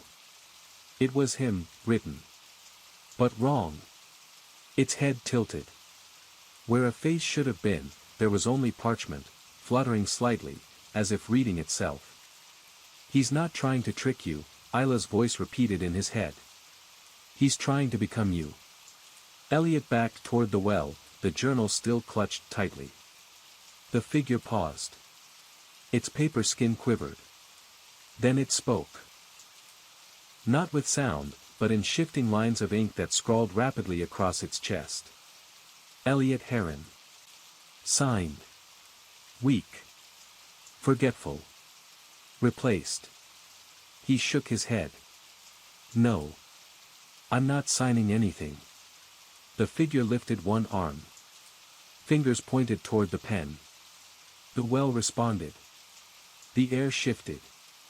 The temperature dropped, not to cold, but to absence. Heat, memory, breath, all evacuated at once. A new voice rose from the well, not the mouth, not the thing before him, but something deeper. Something beneath even the third well. It sounded like ink boiling. You were the first to forget. That makes you the first to be rewritten. The journal trembled in his hands. Pages flipped violently, against the wind. A new page revealed itself. This one already had something written. Elliot Heron. Date, unknown. Status, draft. He dropped the journal. Took a step back. Then another. The figure lunged forward. Pages flew like wings, wrapping the space between them in a cyclone of tearing parchment. Every sheet carried a phrase, a headline, a diary entry, fragments of lives Elliot had long buried. He turned to run. But the door out of the basement was gone. Erased. Painted over by pages of him. They peeled from the walls and ceiling, rustling as they reassembled around the room. He was inside his own biography. And it was about to be revised. Elliot screamed. Not in fear. In defiance. He snatched the pen from the floor. Held it high like a weapon. The figure paused, hesitated. And in that instant, Elliot stabbed it straight into the center of the figure's chest. The tip punctured the paper skin with a sickening tear. Ink exploded outward, not red, not black, but a deep, rotten brown. The figure convulsed. Pages curled and blackened. Words twisted. Letters reversed. Some fell away like ash. Others crawled back into the well. You cannot stop the draft, the voice in his head wailed. Only sign it. But Elliot had learned something. He didn't need to sign it. The bits she hadn't dared burn before. She placed them in a dish of salt, sat them atop the ash of the Delacroix notes. And then she whispered her name. Not just Natalie. Her full name. Natalie Delacroix Reyes. For the first time in her life, she claimed it. And then, softly, she said, I give it back. And burned it. # in the motel room. Jordan dropped her coffee mug. She gasped as if emerging from underwater. Her head jerked sideways. Her reflection was gone. No twin. No watcher. Just her. Panting. Alone. And the paper she had submitted? Corrupted. Blank. Symbols scrambled. Names erased. She blinked. What the hell just happened? She didn't remember writing anything. Only that, something had watched. # back in the bookstore. Natalie sat in darkness. No mirrors. No name. She didn't remember what she had just done. But she felt lighter. For the first time since childhood, truly weightless. She looked at Clara's letter again. It was blank. A clean page. Waiting for something new. Winter came early. Natalie sat behind the counter of the bookstore, watching snow drift through the quiet street. She didn't remember much these days, not clearly. Names faded faster. Faces blurred in her memory like old Polaroids left in the sun. She still opened the shop. Still swept the floor. Still watered the plants that hadn't died yet. But no one called her by name anymore. And that was how she wanted it. There were no mirrors. No photos. No internet. Only books. Old ones. Paper-bound, spine-creased, smelling of time. One sat always open on the counter. Its title page was blank. Its pages, pristine. It waited. # across the country. Jordan Reyes transferred schools. She told her advisor she was burnt out, though the truth was stranger. She couldn't recall what her thesis was. Couldn't find any of her notes. Her paper, one she swore she'd uploaded, was missing. No draft. No backup. Just a notebook with blank pages. Sometimes she thought of the shard she found in that field. But the memory unraveled the harder she tried. At night, she dreamed of forests. And whispers in glass. But when she woke, the dreams faded fast. She didn't fear them. She just felt hollow. Like something had been taken from her. # in the woods. Where hollow pines once stood, nothing grew. But in the center of the overgrown clearing, beneath the frost-bitten moss, something stirred. Not a tree. Not a house. Just a space. Perfectly shaped. Mirror smooth. Waiting. Not calling. Not reaching. Just, remembering.